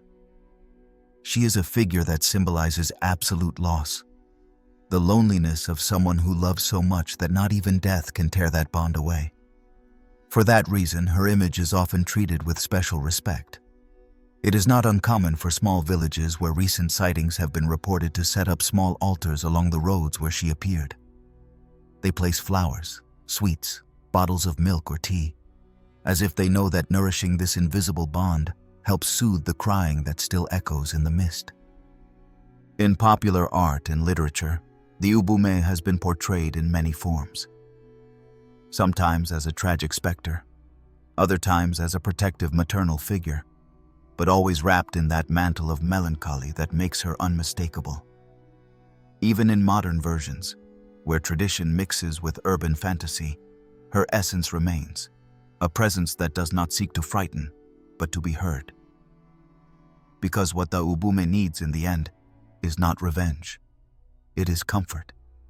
It is for someone on this side of the world to remember that she existed, that she died without being able to hold her child one last time, that her love, even after death, still wanders lonely paths, searching for arms that can hold, even if just for a moment, what life did not allow her to keep. Yamauba, the Mountain Witch. Deep within the mountainous forests of Japan, where the trees seem as ancient as time itself and the wind carries whispers not fully explained, lives a figure who has defied the ages and taken as many forms as fear has faces. She is known as Yamauba, the Mountain Witch. Her legend has survived through centuries and generations, not because it is simple or obvious, but because it represents something that changes depending on who observes it. Sometimes she is a mother, other times a cannibal. She can be a healer or a killer, protector or predator.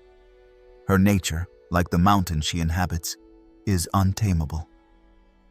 The earliest mentions of Yamauba appear in texts from the Heian period, where she is portrayed as an elderly woman living apart from society, in huts made of dry branches, surrounded by fog, almost always on hilltops or at the foot of dangerous paths. She is described as a woman with snow-white hair, bearing an ambiguous expression, sometimes serene, sometimes fierce. Her skin may look shriveled like that of an old woman, or as smooth as that of a young girl. It all depends on when and how she is encountered, because Yamauba does not reveal herself by chance. She appears when someone is lost, when a traveler has strayed too far from the path, when hunger, cold, or despair have already settled into the body and spirit. In many of the darker versions of the myth, Yamauba lures outsiders by pretending hospitality. She invites them to her cabin, offers them hot food, shelters them from the icy wind, and allows them to sleep indoors, while she lights the fire and sings an ancient, almost incomprehensible song, as if her words came before language itself. But when night deepens and the guest surrenders to rest, she reveals her true intention: to devour them, not out of rage or revenge, naturally, as part of her way of existing. Sometimes she waits for the victim to fall asleep to dismember them with a rusty blade. Other times she transforms her hair into snakes, or her sleeves into ropes that tighten around the neck of her guest. And on other occasions, she simply consumes them without them even waking up. But reducing Yamauba to a simple killer would be a mistake, because there are many other stories where her role changes radically. In some legends, she is a maternal figure, a spirit who adopts abandoned children and cares for them in her hut secluded from the world. In these tales, there is no violence or cannibalism. On the contrary, she teaches wisdom, cooks carefully, and even protects the children from wild animals or other yokai roaming the forests. In fact, there are versions where Yamauba raises legendary heroes, such as the famous Kintaro, the wild boy of prodigious strength, who was raised by a Yamauba deep in the mountains, making her a figure of initiation rather than threat. That ambiguity, that sway between motherhood and monster, between shelter and sacrifice, has kept the myth of Yamauba so present and so unsettling. Because she is not a fixed creature, nor a static presence. She is a symbol of the unknown, of the duality of nature, of the power existing in the wild, which can heal or destroy depending on how it is treated, depending on how much it is feared. She is a figure that condenses everything that escapes the logic of home, civilization, and control. While traditional Japanese society glorified obedience, order, and the submissive female role, Yamauba appeared as its opposite, an old woman, free, powerful, and feared. In some mountain villages, stories are still told about solitary travelers who were guided by a female voice amidst the mist, a sweet voice that showed them a shortcut, a hidden path, a solution to their lost state. Some never returned. Others are said to have come back with vacant eyes, speaking of a woman with yellow eyes who fed them tasteless meat broth, who stared at them for hours without moving or blinking. And although they did not remember exactly what had happened, they knew that something of themselves had stayed there, in that hut that no longer existed, as if it had been swallowed by the forest. Yamauba also holds a prominent place in traditional arts. In No theater, She is portrayed as an old woman with magical powers, dressed in ritual garments and unsettling masks, singing songs blending suffering, wisdom, and desire. In these plays, her figure is humanized without losing mystery. She cries for her loneliness, sings about the passage of time, invokes the mountain spirits not to forget her. But she never repents. She never asks for forgiveness, because she is neither good nor bad. She is necessary. Some scholars have linked her figure to the practice of ubasute, an ancient, though debated by historians, custom where the elderly, especially women, were taken by their families to die in the mountains when they could no longer work or care for themselves. They were abandoned in the snow or remote caves, as a way to relieve the group of a burden. It is said that many of those women, instead of dying, survived, and by doing so, they transformed. Resentment, hunger, betrayal, and connection with the spirits of the forest gave them a new form of existence. This is how Yamauba would have been born, from injustice, dispossession, and rage frozen in the bones that turned into magic. The most unsettling part of the myth is that it does not disappear. Despite the passing of centuries, the image of the mountain witch continues to appear in modern stories, movies, manga, and video games. Sometimes as a monstrous creature lurking in the dark, other times as a wise hermit guarding ancestral secrets. Her image is so ingrained in Japanese culture that she is no longer just a character, but a symbol.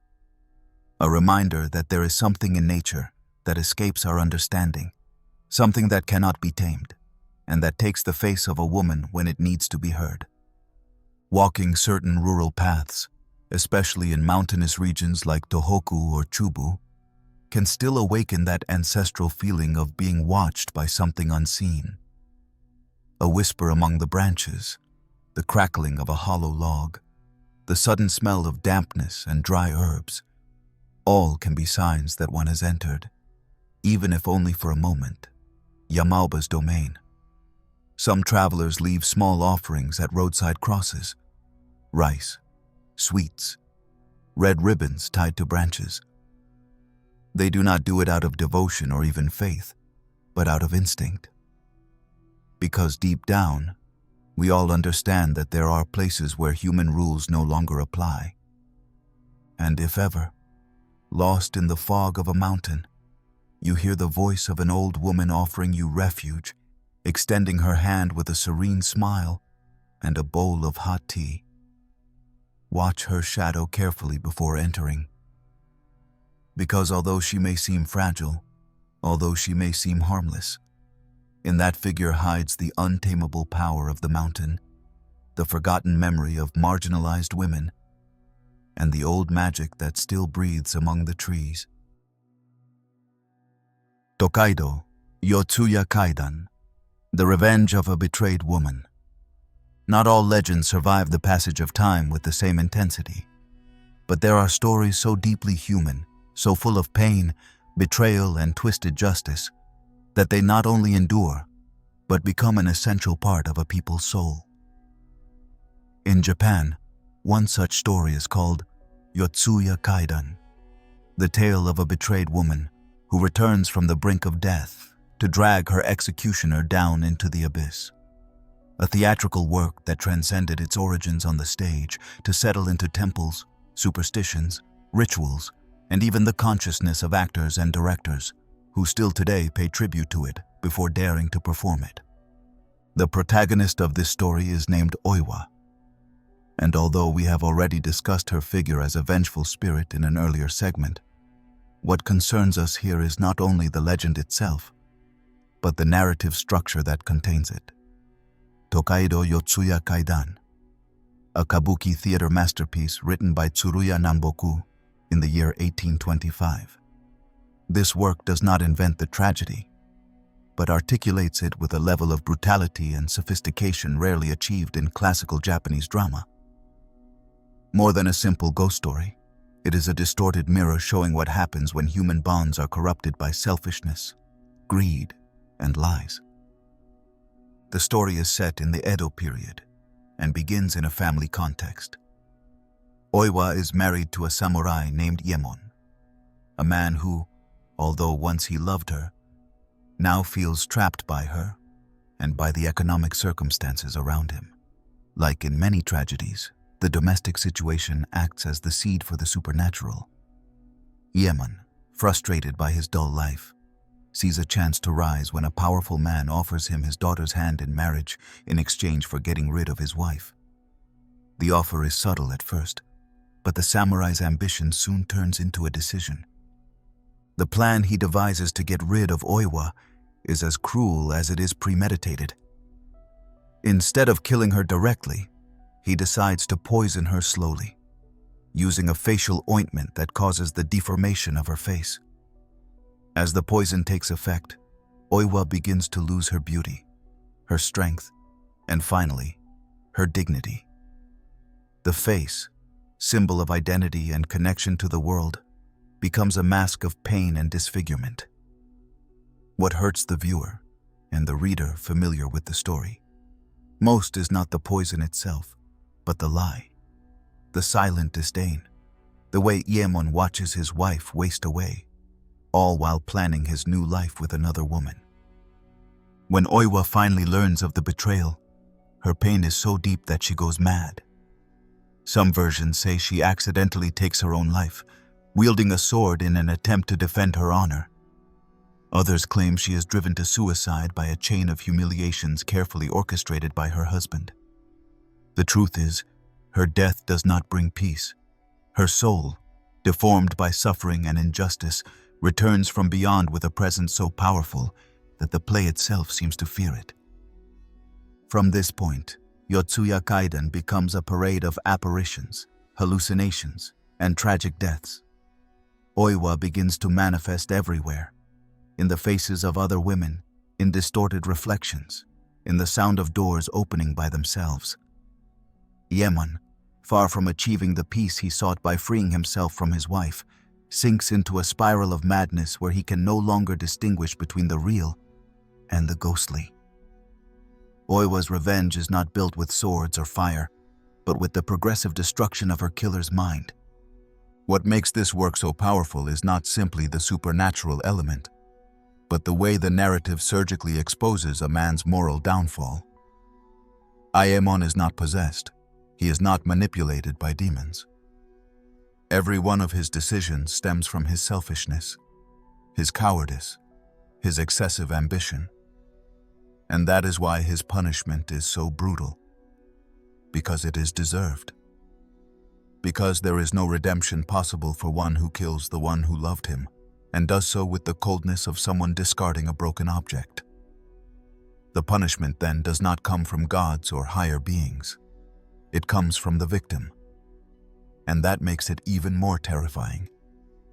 The most fascinating thing about Tokaido Yotsuya Kaidan is that, although it is a theatrical work, its impact has transcended the boundaries of the stage.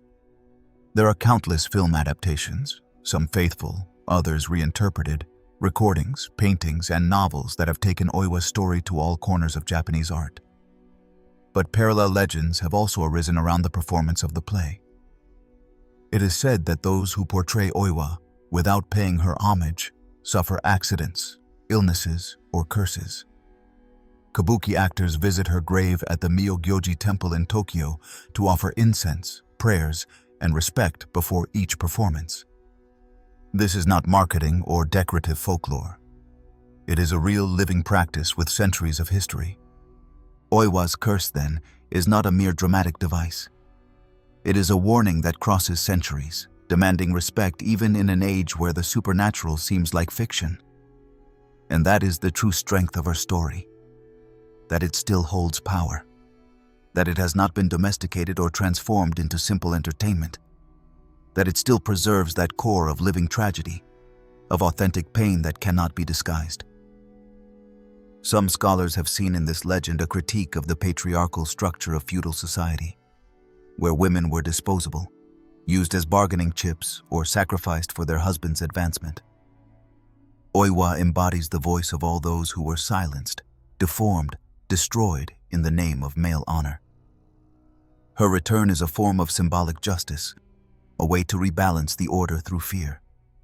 Not because fear is the solution, but because, in the universe of the tragic, it is all that remains when reason has been buried with the victim. Even today, when someone tells the story of Yotsuya Kaidan aloud, it is done with a kind of involuntary caution, as if the air becomes heavier, as if it is necessary to lower the tone. There is something about Oiwa's figure that refuses to be trivialized. There is no way to tell her story without feeling a kind of emotional responsibility, because her disfigured face is not only a symbol of physical horror, but of the deepest emotional betrayal. And that, like all good tragedy, transcends eras, styles, and formats. So when you think of Japanese ghosts, wandering spirits roaming tunnels, baths, or abandoned houses, remember that among them, Oiwa is different. She does not whisper in the dark nor crawl among shadows. She appears openly, without shame or mercy, showing what was done to her and demanding that what was taken be returned. Her face, her voice, her place in history. Makuragaeshi, the pillow turner.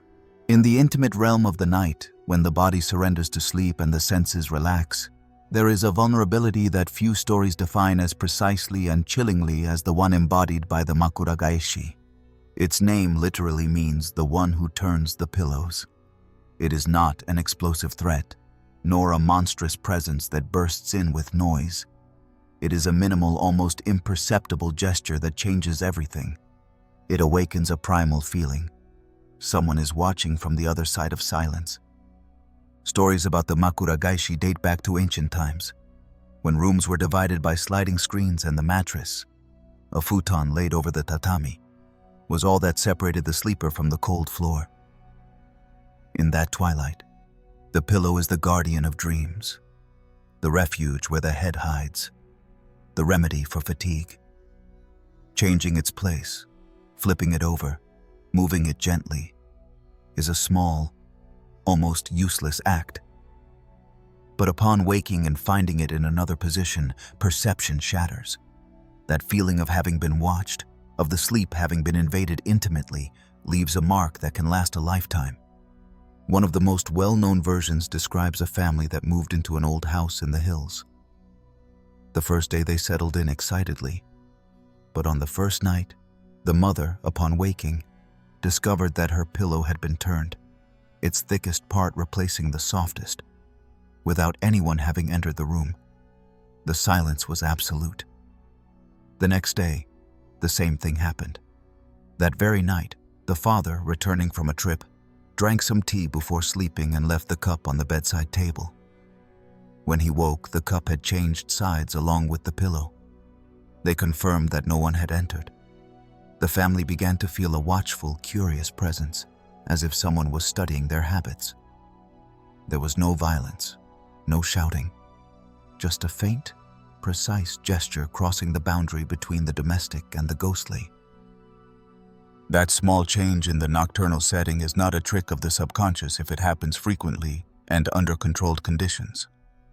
Several people have tried recording their rooms or placing marks on the pillows, and when reviewing the footage, they discover that nothing crosses the door. Yet at dawn, the pillow has turned, doors closed, cameras recording, marks untouched, and still, no visible threat. What happens is that their space has been invaded without violence, and that, for the conscious mind, is much worse than a bodily attack. Some believe the Makuragaeshi has a protective origin, an ancestral energy that guards the rest of sleepers, as if responding to an emotional or energetic disturbance in the room. It is said that those who feel insecure, sad, or ill are visited by this mysterious bond that tries to balance energy by moving the pillow to where the body needs it. In this view, the act is not malevolent, but compassionate, and the fear is only the human interpretation upon perceiving movement where everything should remain still.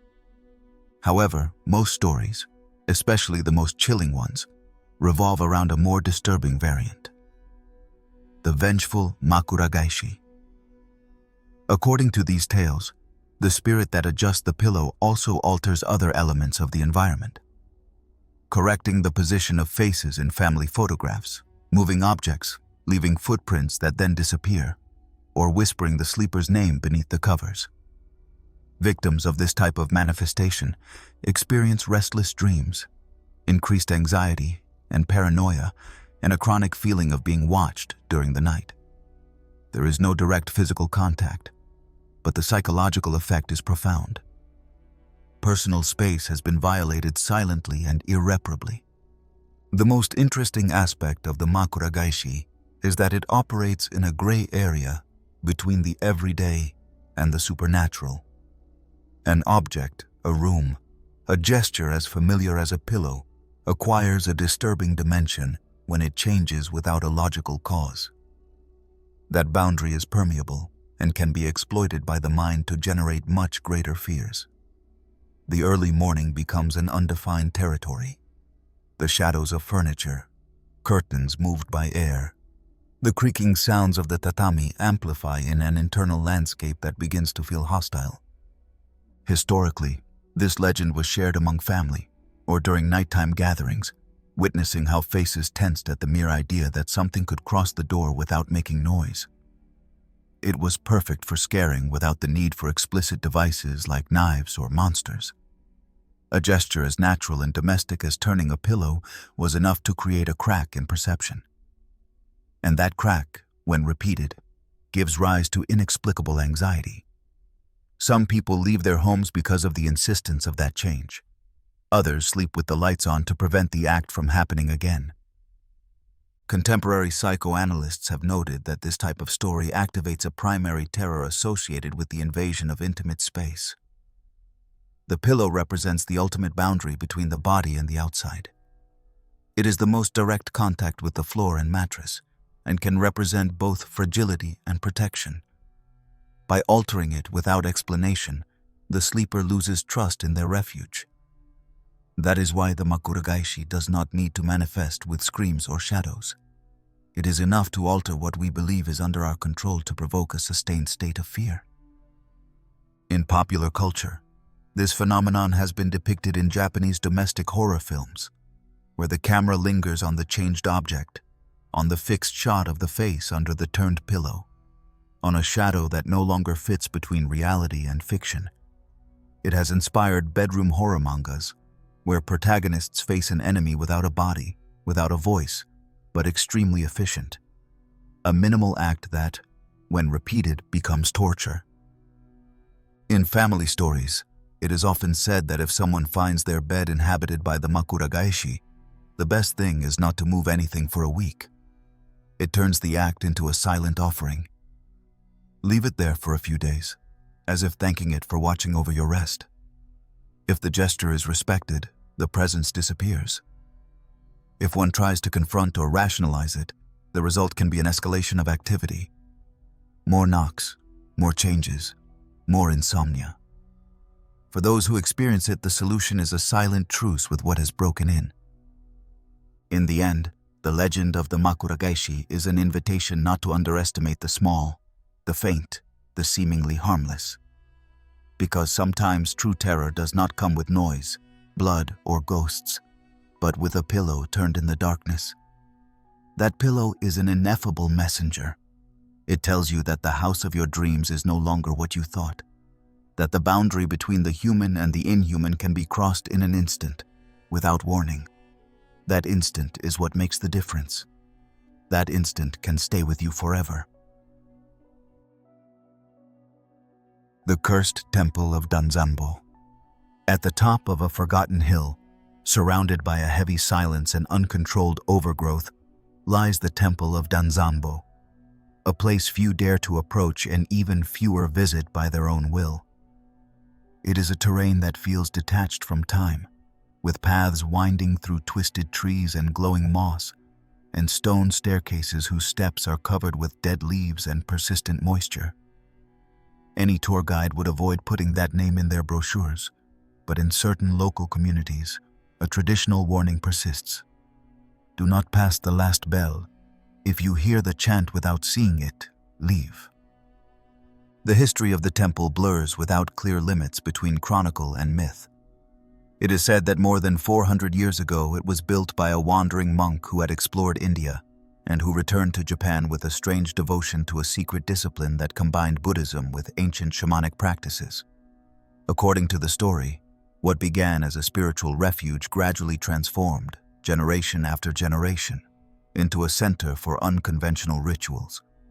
Where prayers were offered, ceremonies to communicate with protective spirits were also performed.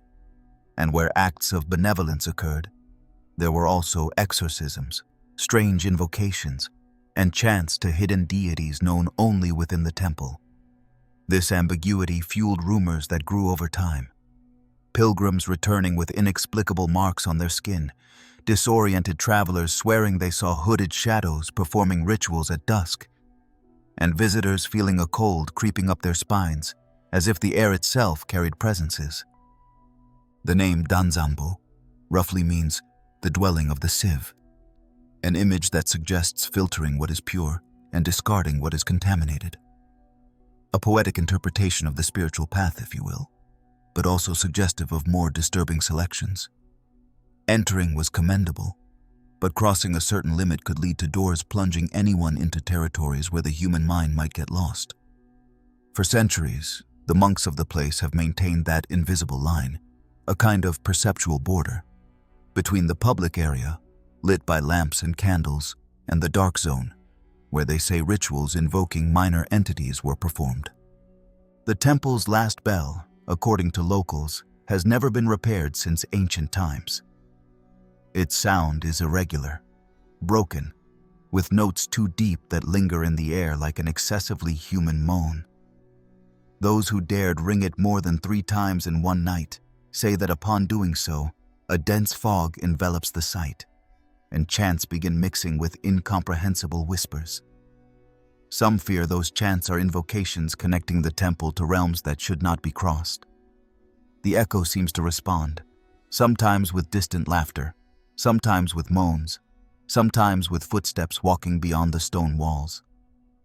Testimonies from adult and aware people include stories of visitors who heard ancient flutes playing melancholic melodies in the side galleries at sunrise. They never saw the musician nor the instrument. Others reported hearing prayers at midnight when the temple was already closed and no one could be there. Some even mentioned finding broken furniture at dawn, a chair overturned beside a melted candle, or wet footprints leading into the forest abyss, disappearing without a trace. The temple has also been linked to disappearances. In 1985, a couple of city dwellers decided to explore the hill with flashlights and makeshift cameras. By dawn, only one of them returned. He claimed to remember nothing after passing the main gate. The companion's flashlight remained lit on the ground. The motorcycle appeared intact hours later. There was no sign or remains, no recordings either, because the camera stopped on the last shot. Silence was the only answer. Paranormal investigators have recorded disturbances in the electromagnetic field of the temple's dark zone. Compasses go haywire, watches lose rhythm. Some recorders capture a kind of background lament in their audio. Although no ghosts have been documented, the effect on the human psyche has been enough for the place to keep its cursed reputation. Even during the day, many feel a pressure, a sensation that eyes beyond logic are watching. The main risk of Danzanbo is not physical attack, but the invisible. What penetrates without touching, what settles without noise. Some compare it to a psychic virus, an emotional magnetic field that pushes the visitor into an obsession to return. A kind of nebulous anchor feeding on its own legend, self-sustaining through those who arrive and do not return whole. Thus, the myth grows, and the danger feeds itself. Over the past decades, there have been initiatives to restore the temple, turn it into a historical site, or open it to cultural tourism. but every attempt was aborted for reasons beyond economics. Wood rot, inexplicable damage, cracks that appear and disappear, doors creaking as if pushed from inside, or an anonymous signature on documents received by local authorities. Cautiously, this does not belong to the human world. Since then, no serious interest in reopening has arisen, except for small private exorcism ceremonies performed by monks specialized in occult spheres. This story can be related to the Japanese tradition of forbidden sacred places, the kekai, where even within Shintoism, a boundary marks entry as forbidden. Sites where the spiritual power is so intense that breaking the taboo is an irreversible mistake. Only those initiated or spiritually elevated are allowed to step inside, and even then with specific prayers. The Temple of Danzanbo shows compatible traits, a space divided by an invisible line that must not be crossed. The most chilling thing is that the temple does not seem to judge. It does not demand obedience. It does not pursue like a vengeful entity. Its influence is more like a deep ocean. Whoever approaches too closely loses certainties, mental compasses, the internal language. Crossing that symbolic border, one enters a space without coordinates, where identity dissolves along with fluid memory. The temple will not break your bones, but it will break you inside. And yet some believe it harbors a golden current of ancestral wisdom, ancient energies that can grant intense insights to those who survive. It is said some begin to recall dreams of other lives or regain forgotten perceptions. But this only happens when people leave intact and decide not to return. The door can close from the outside, but also from within. For those who hear this story, the true fear does not come from visible ghosts nor physical attacks. It comes from the idea that there are places that do not belong to this world, and that those who step into them without permission can lose something more vital than life, their humanity. Because the curse of the Danzanbo temple is not death, but the disintegration of meaning, the dissolution of that intimate thread that connects consciousness with consensual reality. It is the knowledge that sometimes there are borders that exist to protect us. And when night falls and the last bell rings, if you perceive an echo that answers the silence, stop, turn back, and leave without looking back. Because in certain places what you do not see is exactly what awaits you. The Enigma of the Tanuki, the trickster shapeshifter. In the mist-covered hills, among the forests where light filters cautiously and the rural paths twist silently, lives a creature of folklore that embodies cunning, playfulness, and the unexpected. They call it Tanuki, a big-eared canine with a round body, mischievous eyes, and a spirit that transcends the everyday to delve into pure illusion, into the realm where what you think you see can change with a smile. It is known as the trickster shapeshifter, a playful spirit who walks between reality and fantasy, with the ability to transform its appearance, manipulate objects, and elegantly mock human gullibility. The Tanuki is a creature that appears in almost all regions of rural Japan. Its presence is linked to hedges, wooden bridges, and temple entrances. It is depicted with a barrel hanging from its belt, a hat on its head, and a festive expression that hints at a prank. But behind that almost childlike figure lies an ancient energy, an intelligence that feeds on human expectations and lapses. Because the Tanuki does not resort to fear, nor seeks to incite horror. Its weapon is deception, sudden shapeshifting, the perfect illusion that disarms the traveler and leaves them, when least expected, with a laugh or a shiver. In one version of the regional legends, it is told how a merchant, returning at dusk, found a young girl on the road. She wore a white kimono, looked sad, and was standing by a fence. Upon seeing the merchant, she raised her hand to greet him and asked for help to clean mud off her sandals. Moved by kindness, he bent down to help her. As he did, she vanished. He stood up confused, and in her place there remained a raccoon dog. hunched and watching him with lively eyes before running away. The laughter of the Tanuki, it is said, was heard in the breeze blowing through the trees, leaving the merchant with a feeling of having been a victim of his own gullibility. That blend of deception and humor defines the Tanuki. It causes no physical harm, but can destabilize the senses. Its domain is perception. A rock can become a monk and then reveal itself as nothing more than a stone by the roadside. A lantern can illuminate a figure that disappears when looked at directly. The Tanuki plays with the boundaries of what we know, testing our trust in reality. Over the centuries, this figure became part of daily life. In small villages, residents kept stories of nights when the Tanuki had swapped their rice pot for a hollow log, or that time the temple bell rang without anyone touching it. In each case, there was an implicit lesson. Keep your gaze alert. Do not trust appearances. Learn to laugh at yourself when the illusion works. It was a way to train intuition, to maintain respect for mystery without needing to resort to violence or curses.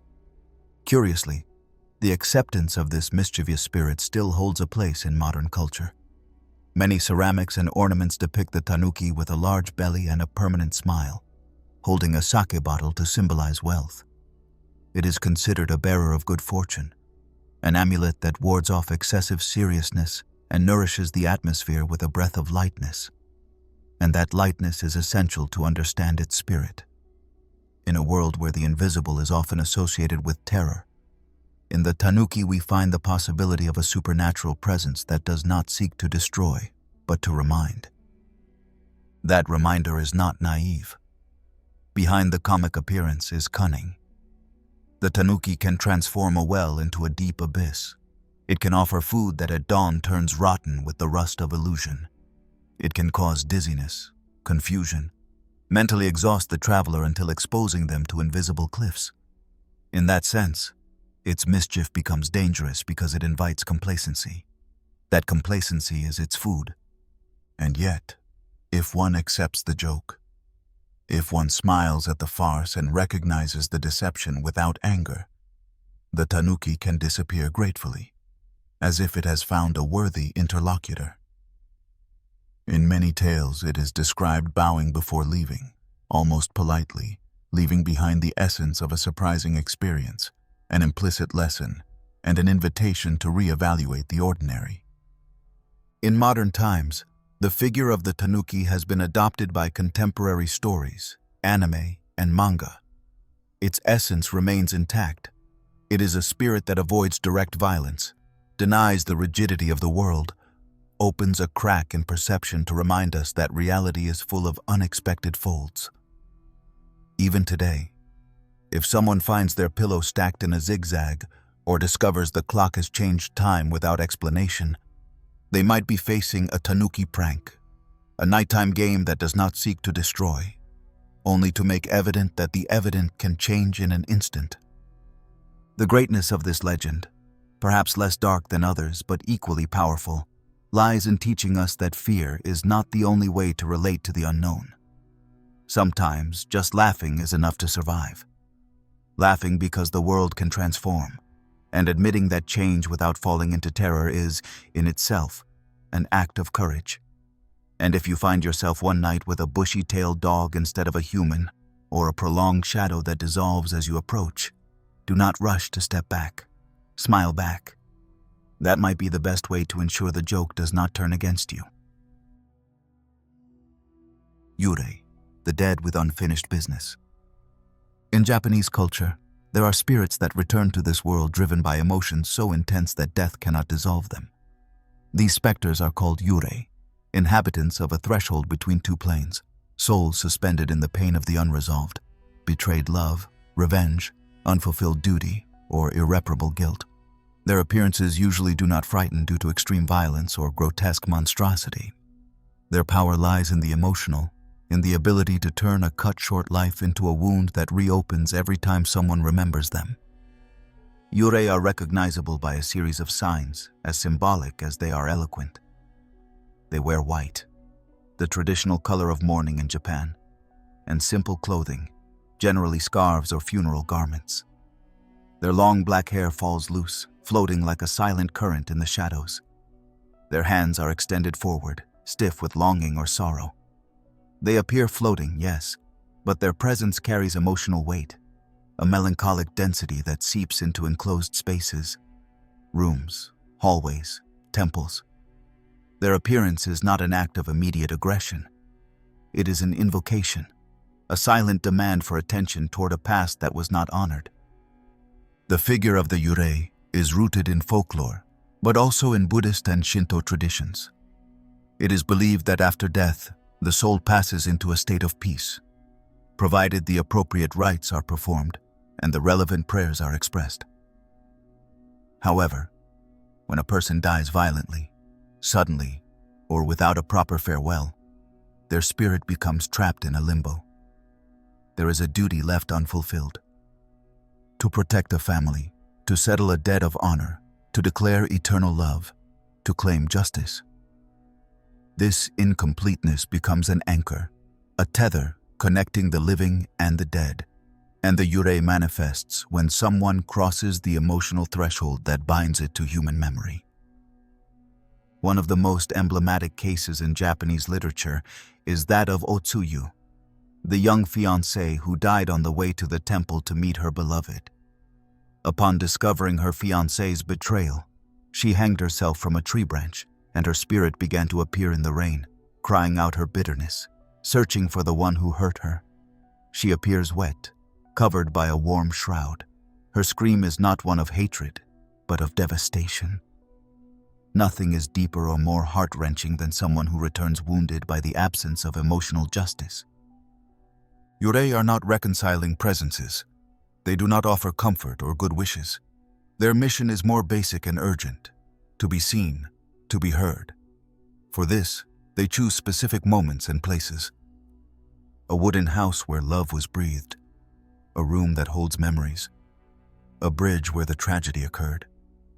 There arises the echo of their sorrow, a mist charged with residual energy, the warmth of contained crying, the acid of betrayal, the tension of unrequited love suspended in the air. An important characteristic of Yurei is that their appearance often precedes an inexplicable physical phenomenon. The sound of water, a slight concentrated cold, a whisper imitating someone's name. Sometimes they develop only as a subjective presence, a weight on the heart pressing without touching. But in other cases, they can break glass, move objects, extinguish candles, create drafts in closed rooms. It does not happen out of aggression. It happens because the dead world clashes with the living world and produces a real disturbance. From an anthropological perspective, the figure of the Yurei is a cultural tool to address traumatic death and to demand proper care of the dead.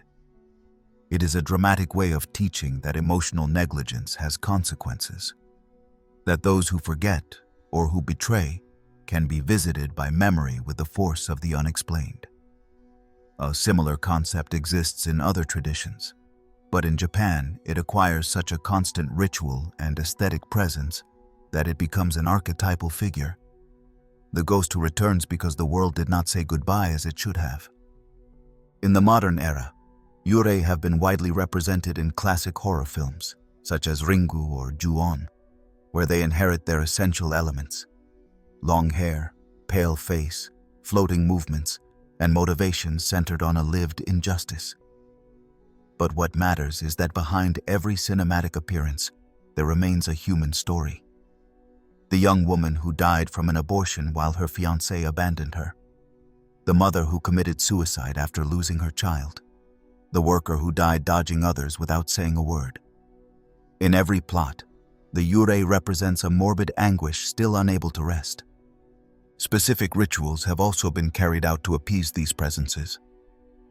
Buddhist monks recite sutras, offer incense, place golden bells, perform symbolic baths, all with the intention of accompanying the spirit to the other side, so it does not remain trapped in its sorrow. But these rituals do not always work. Sometimes the emotional connection is too intense. Sometimes the injustice was too deep. There the Yurei remains, becoming part of the structure of the place, reminding the generations that passed through that it was not over. The Yurei is also a mirror. By finding its story, by feeling its immediate nostalgia, we recognize a fear that goes beyond the physical. Fear that what we love will not be remembered. Fear that what we promised will not be fulfilled. Fear that what never had closure will be forgotten. That core emotional vulnerability is its sustenance. That is its power. Because what is not expressed does not disappear. What is forgotten does not die. And there on the edge of night, when a whisper in the hallway repeats your name, or when a white scarf appears for no reason on a chair, you may be facing a Yurei. A spirit seeking something you may ignore. Your voice, your attention, your promise not to leave it behind. And when you feel it, do not turn away. Do not ask it to leave. Acknowledge it. And if you can, accompany it to cross that threshold that prevents it from returning. Because sometimes, death is not enough to end a story. Hanako-san, the spirit of the school bathroom. In the dim corridors of schools, where the echo of conversations fades as night falls and the lights flicker as if hesitating to stay on, there exists a figure capable of transforming the most ordinary space into one of mystery and tension.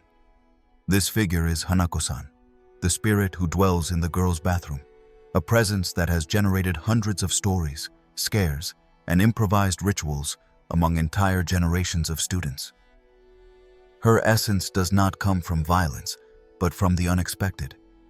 She appears behind a closed door, behind a fogged mirror, or when someone opens a stall without being prepared. That moment is enough to break the charm of the familiar, and the school shifts from being a refuge to becoming an unknown stage. Hanako-san's story has multiple origins. In many versions, she was a primary school girl who died tragically, a prank gone wrong, an accident in the bathroom, whose spirit was never bid farewell.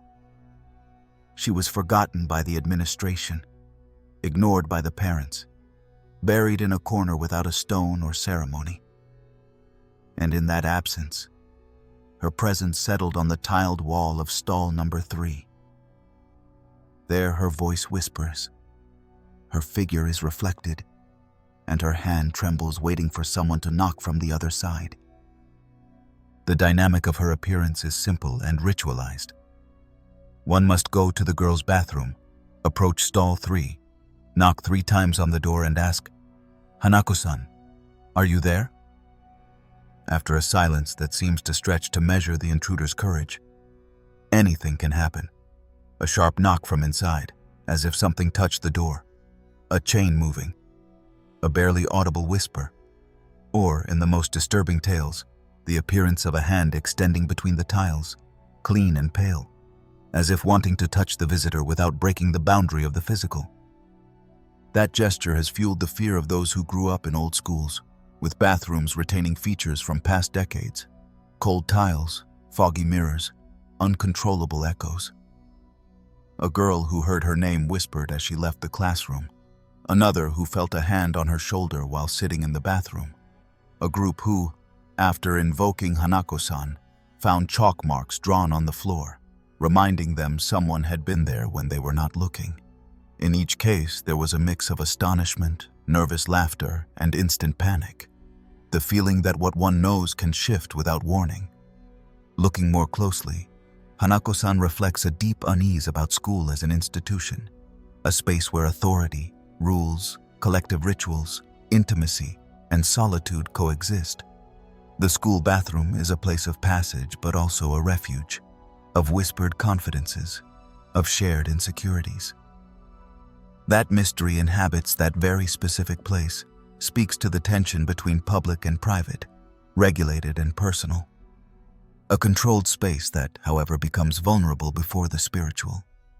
The persistence of the myth is also linked to the nature of bathrooms, small, closed spaces, lacking supervision, ideal for an unexpected appearance.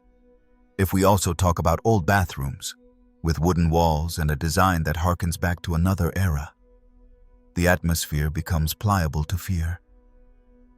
Hanako-san takes advantage of these details. She does not need to scream.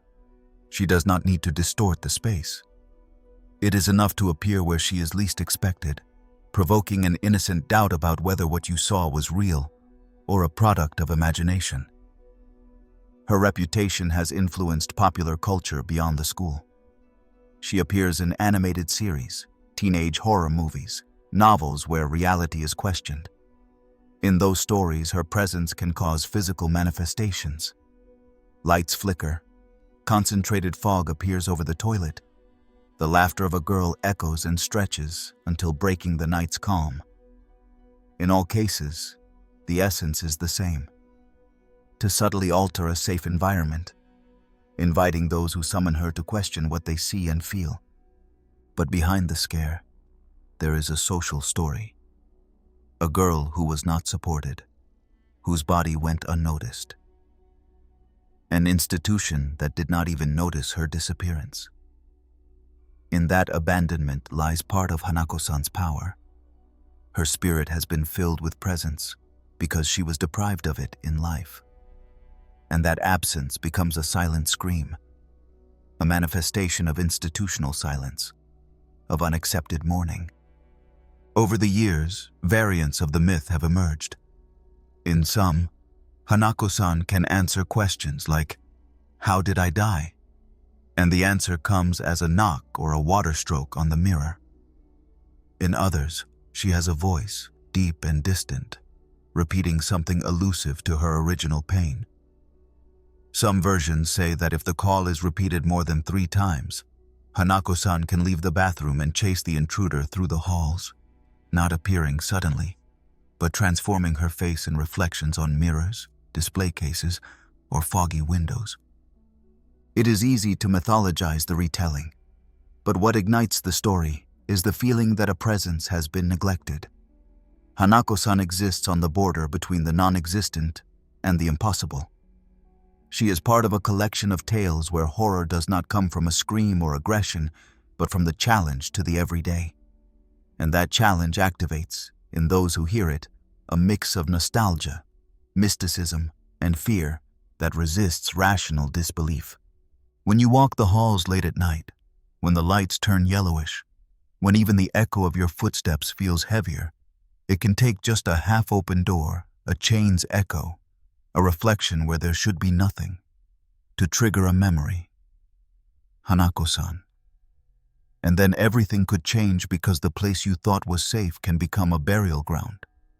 And that transformation is what keeps her story alive, the certainty that anyone can cross that threshold. Gashadokuro, the giant skeleton. When night falls and silence deepens, there are stories that manage to transform the vastness of the landscape into a place where logic loses footing. One of these legends speaks of the Gashadokuro, a colossal skeleton standing taller than a tree, whose jaws creak with a sound resembling rocks crashing in the darkness. It is not a thin ghost, nor a faint apparition. It is a colossus of dry bones, a dismembered warrior who returns to life as a primeval threat. Standing over fields and villages, it walks without consciousness, with no purpose other than the hunger for revenge and the literal hunger for human flesh. The origin of the Gashadokuro is woven with the darkest threads of Japanese history. It is said to be born from the death of those who perished en masse, in unjust wars, in atrociously prolonged famines, or in the abandonment of victims whose bodies were left unburied. That mass death, that restless collective energy, generated a terrible spirit that gathered the bones and rancid fragments of the abandoned bodies. And so, from that cadaverous fabric emerged a gigantic skeleton, with an elongated skull and ribs that looked like suspended cages, walking with such great weight that the earth trembled beneath its steps. One of the most well-known myths refers to the Sengoku period. In the midst of a fierce battle, where corpses lay uncounted, unseparated, without a proper burial. It is told that under the full moon, from the mound of bones came a deep creaking. a vibration that no one could identify until a massive figure rose, outlining its silhouette at the edge of the enemy camp. Its jaw opened in a tremendous creak. Its breath stirred dust and ash. It approached the surviving soldiers and, without distinction, devoured them one by one in a horrendous and silent scene. When blood splattered its bare femurs, the creature emitted a pitiful growl, a lament that was not of hatred, but of ancient hunger. The Gashadokuro is not a predator in the classical sense. It does not stalk animals nor plan its attack. It does not choose victims out of greed. Its only impulse is hunger, an eternal and insatiable hunger that springs from the negative energy it accumulates every time it feeds. And it is precisely this characteristic that makes it a nightmare, because it can appear near a city and advance unhurriedly without encountering obstacles. It crosses bridges, crushes doors, breaks walls, leaving behind a skull whose shadow reaches until the breath of dawn. It does not seek blood. It feeds on the essence of humanity, on the vital vibration that beats in frightened bodies. It is impossible to ignore the sounds that accompany its presence. They are perceived in the nighttime stillness before seeing it, in the creak of its steps, in the hollow clash of its tibias. Some accounts mention sounds like bells or bones clashing, amplified by the still air of the night, creating a macabre music that makes the soul tremble. And that sound invades, paralyzes, dehumanizes. Because the beast does not roar, it echoes, it recalls, it traces a direct bridge between forgotten death and those who still breathe. To avoid encountering a Gashadokuro, tradition recommends not walking alone at midnight, avoiding desolate paths and carrying offerings for the dead.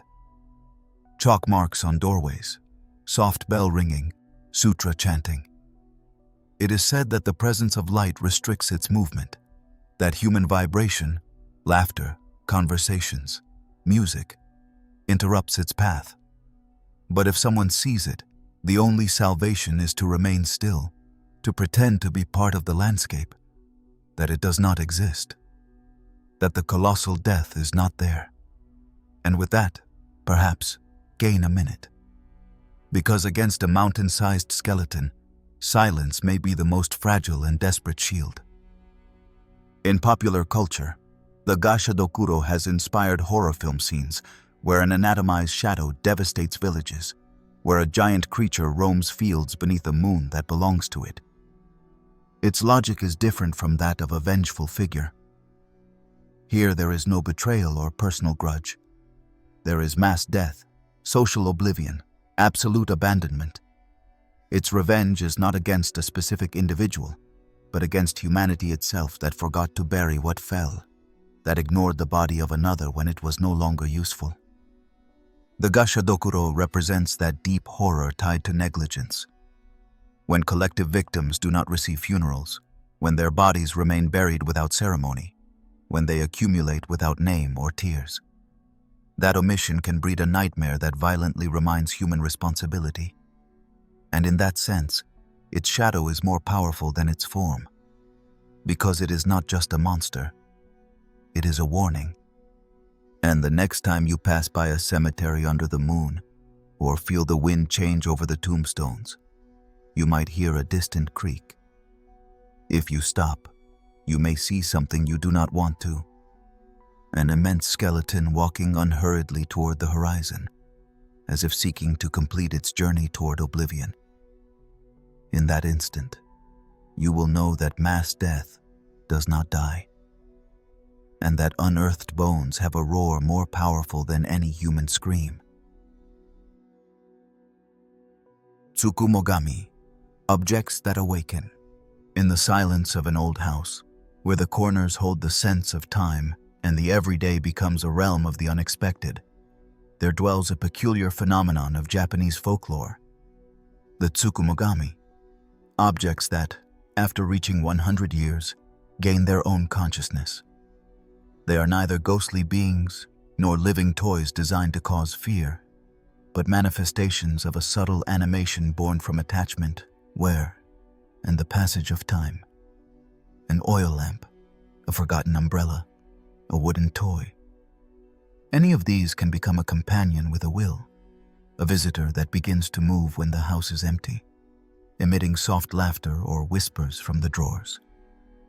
Because Tsukumogami do not need to appear in nightmares. Their power lies in transforming the familiar into a territory of subtle wonder. The conception of these beings arises from a peculiar sensitivity, respect for objects, the idea that what we use has a spirit. Ancient texts warn that neglecting a utensil, leaving it broken, abandoned without care, could favor its awakening. But they also speak of gratitude. A well-treated object, accepted as part of daily life, could return that in the form of companionship. Unlike many Japanese legends, Tsukumogami are not born from betrayal or hatred, but from recognition. They become silent witnesses of routines, discreet companions who, when they feel lonely, begin to inhabit the space with a subtle presence, a shadow that walks, a murmur behind the table. This idea has been the subject of ancient illustrations, but also of short stories passed down in rural homes. Stories are told, like that of an old teapot that, after decades of enduring the heat of the fire, began to move when no one watched it, dropping sonorous drops at dawn, or of a wooden umbrella that appeared wet by the main entrance, even though it had not rained, indicating its decision to go for a walk while the family slept. In these tales, there is no violence or malice. There is a consciousness that arises, a different order, an alternative reality that respects its condition as both thing and entity at the same time. That mix of tenderness and mystery lies at the heart of the figure of the Tsukumogami. They are not objects possessed by vengeful spirits. What they acquire is their own life, a subtle breath that makes them move, that allows them to participate discreetly in everyday life, speaking through their presence more than through their action. Some versions describe them with painted faces, eyes on wooden lids, or hands in decorative cuts. Others say they emit soft laughter, like happy breezes in empty hallways. They do not appear to attack, but to remind us that what we build and use has history, memory, and energy composed of desire, use, and abandonment. The lesson they convey is profound. Everything we do, everything we touch with attention, can remain under the influence of our intention. A house filled with old utensils can become a sanctuary of small spirits, a spoon that shines until someone cleans it, a lamp that flickers when it hears a name, a piece of furniture that creaks as if greeting its owner. Fear comes from the unexpected, from what acts when everything else is silent. But it can also transform into wonder, companionship, that spark of the strange that breaks the monotony of the everyday. With modernity, Tsukumogami have taken new forms. There are stories of old phones dialing numbers on their own, old cameras shooting without reason, wall clocks calling out at the hour of nostalgia. Each claims its place in a world dominated by disposability. Because wherever an object is abandoned, the Tsukumogami finds its moment. An old vacuum cleaner, a worn garment, a ruined train. All of these can become silent guests of a friendly, ironic, surprising spirit. Part of the charm of these stories is that they do not require a horror script. An open window, the sound of a falling object, a reflection where no one should be, is enough to generate that sharp sense of attention that precedes mystery. Some collectors of the strange mention that in old houses, people place offerings near old furniture. Incense, dried flowers, tiny bells. A way of giving thanks for the life that will emerge from there when no one is left. And in the middle of a video narrated without editing, Tsukumogami can appear as a breath, a moment of unsettling beauty. A lamp that flickers, a spoon that whispers, a doll that bows. And the viewer may be surprised by the tenderness, by the irony of that presence that only wants to be recognized. Because the true mystery is not in what kills us, but in what watches us attentively, in what feels alive without shouting, in what remains faithful when we forget it. So if you ever enter a house full of history, if you find a chair dragged toward the table, if you see a ribbon moved next to the old record player, do not be afraid. Smile. Give thanks. And if you want, whisper, "Thank you for being there." Because in the realm of the Tsukumogami, that small gesture can offer unexpected company and remind you that what you consider an object may actually be the missing spirit in the universe of the inanimate. The Okiku Doll, the hair that grows. In the dimness of a dusty display case, under a faint, almost dying light that barely reveals details, there is a delicate porcelain doll with softly rosy cheeks and large, very dark, reflective eyes. The display case belongs to a temple in Hokkaido, and the doll is called Okiku. At first glance, it seems like a nostalgic tribute to a girl who passed away decades ago. But among the faithful and monks, this object is more than a memory. It is a permanent testimony of life that continues against all odds, emerging from silence and death. What makes Okiku unmistakable, unlike any other antique doll, is something unusual. Its hair grows year after year. When it arrived at the temple, its hair barely covered the forehead. The caretakers brushed it with a white apron, adjusted the child's kimono layer, and thought they were keeping it intact forever. But after 3 weeks, the dark strands had grown. The next month, they were longer, softer, and denser. The caretakers noticed with amazement. It happened again the following year, and years later that doll continues to lengthen its hair, as if it had roots drinking from the temple instead of a porcelain scalp. The legend says that Okiku was a gift given to a girl by her family, a cherished toy that accompanied her afternoons of play and secrets. However, the girl fell ill, weakened, and died before turning 8 years old. The devastated family sent the doll to the temple so it could continue receiving ritual care in her memory. What they never imagined was that, in that act of devotion, they were channeling a hope that matter should not sustain. The first evidence was subtle: loose strands on the brush, a tighter sensation of moisture in the air. No one dared cut the hair because that would go against the wish the girl had placed in the doll. Yet every new centimeter was an added pressure on amazement, astonishment, and a question no one wanted to say aloud. Is it possible that a toy could grow? Scientists and anthropologists who visited the temple gave mechanical explanations. That fibers were added by someone, a trick based on human hair, extensions placed opportunely. Many locals denied it. There was a tacit pact among them. Do not ask, because if they discovered the lie, the small miracle that kept the memory of the girl alive would also fade. Over time, chilling coincidences appeared between the growing hair and the health of the faithful. Families praying for sick, desperate children followed the growth with notebooks, believing their improvement coincided with the hair's lengthening. It seemed like a tangible metaphor. Something inside the temple was alive, something responding to collective care. A team of experts once came to analyze the hair with advanced technology. They found no living roots, no signs of hidden glands inside the doll's head. Nor did they find growth stages indicating signs of organic life. The strands were as natural as any, but their impossible origin remained a mystery. The team ended their visit puzzled, issuing an official statement. "We cannot explain how this is happening, and the data convince us it is neither clear fraud nor evident manipulation." For believers, Okiku is not a haunted object. It is a portal, a bridge between a corner of the spiritual plane and the temple where it is cared for. Every strand that grows is an expanding presence, a will that persists. Some say they have heard a whisper at night, like a searched-for girl asking for a name.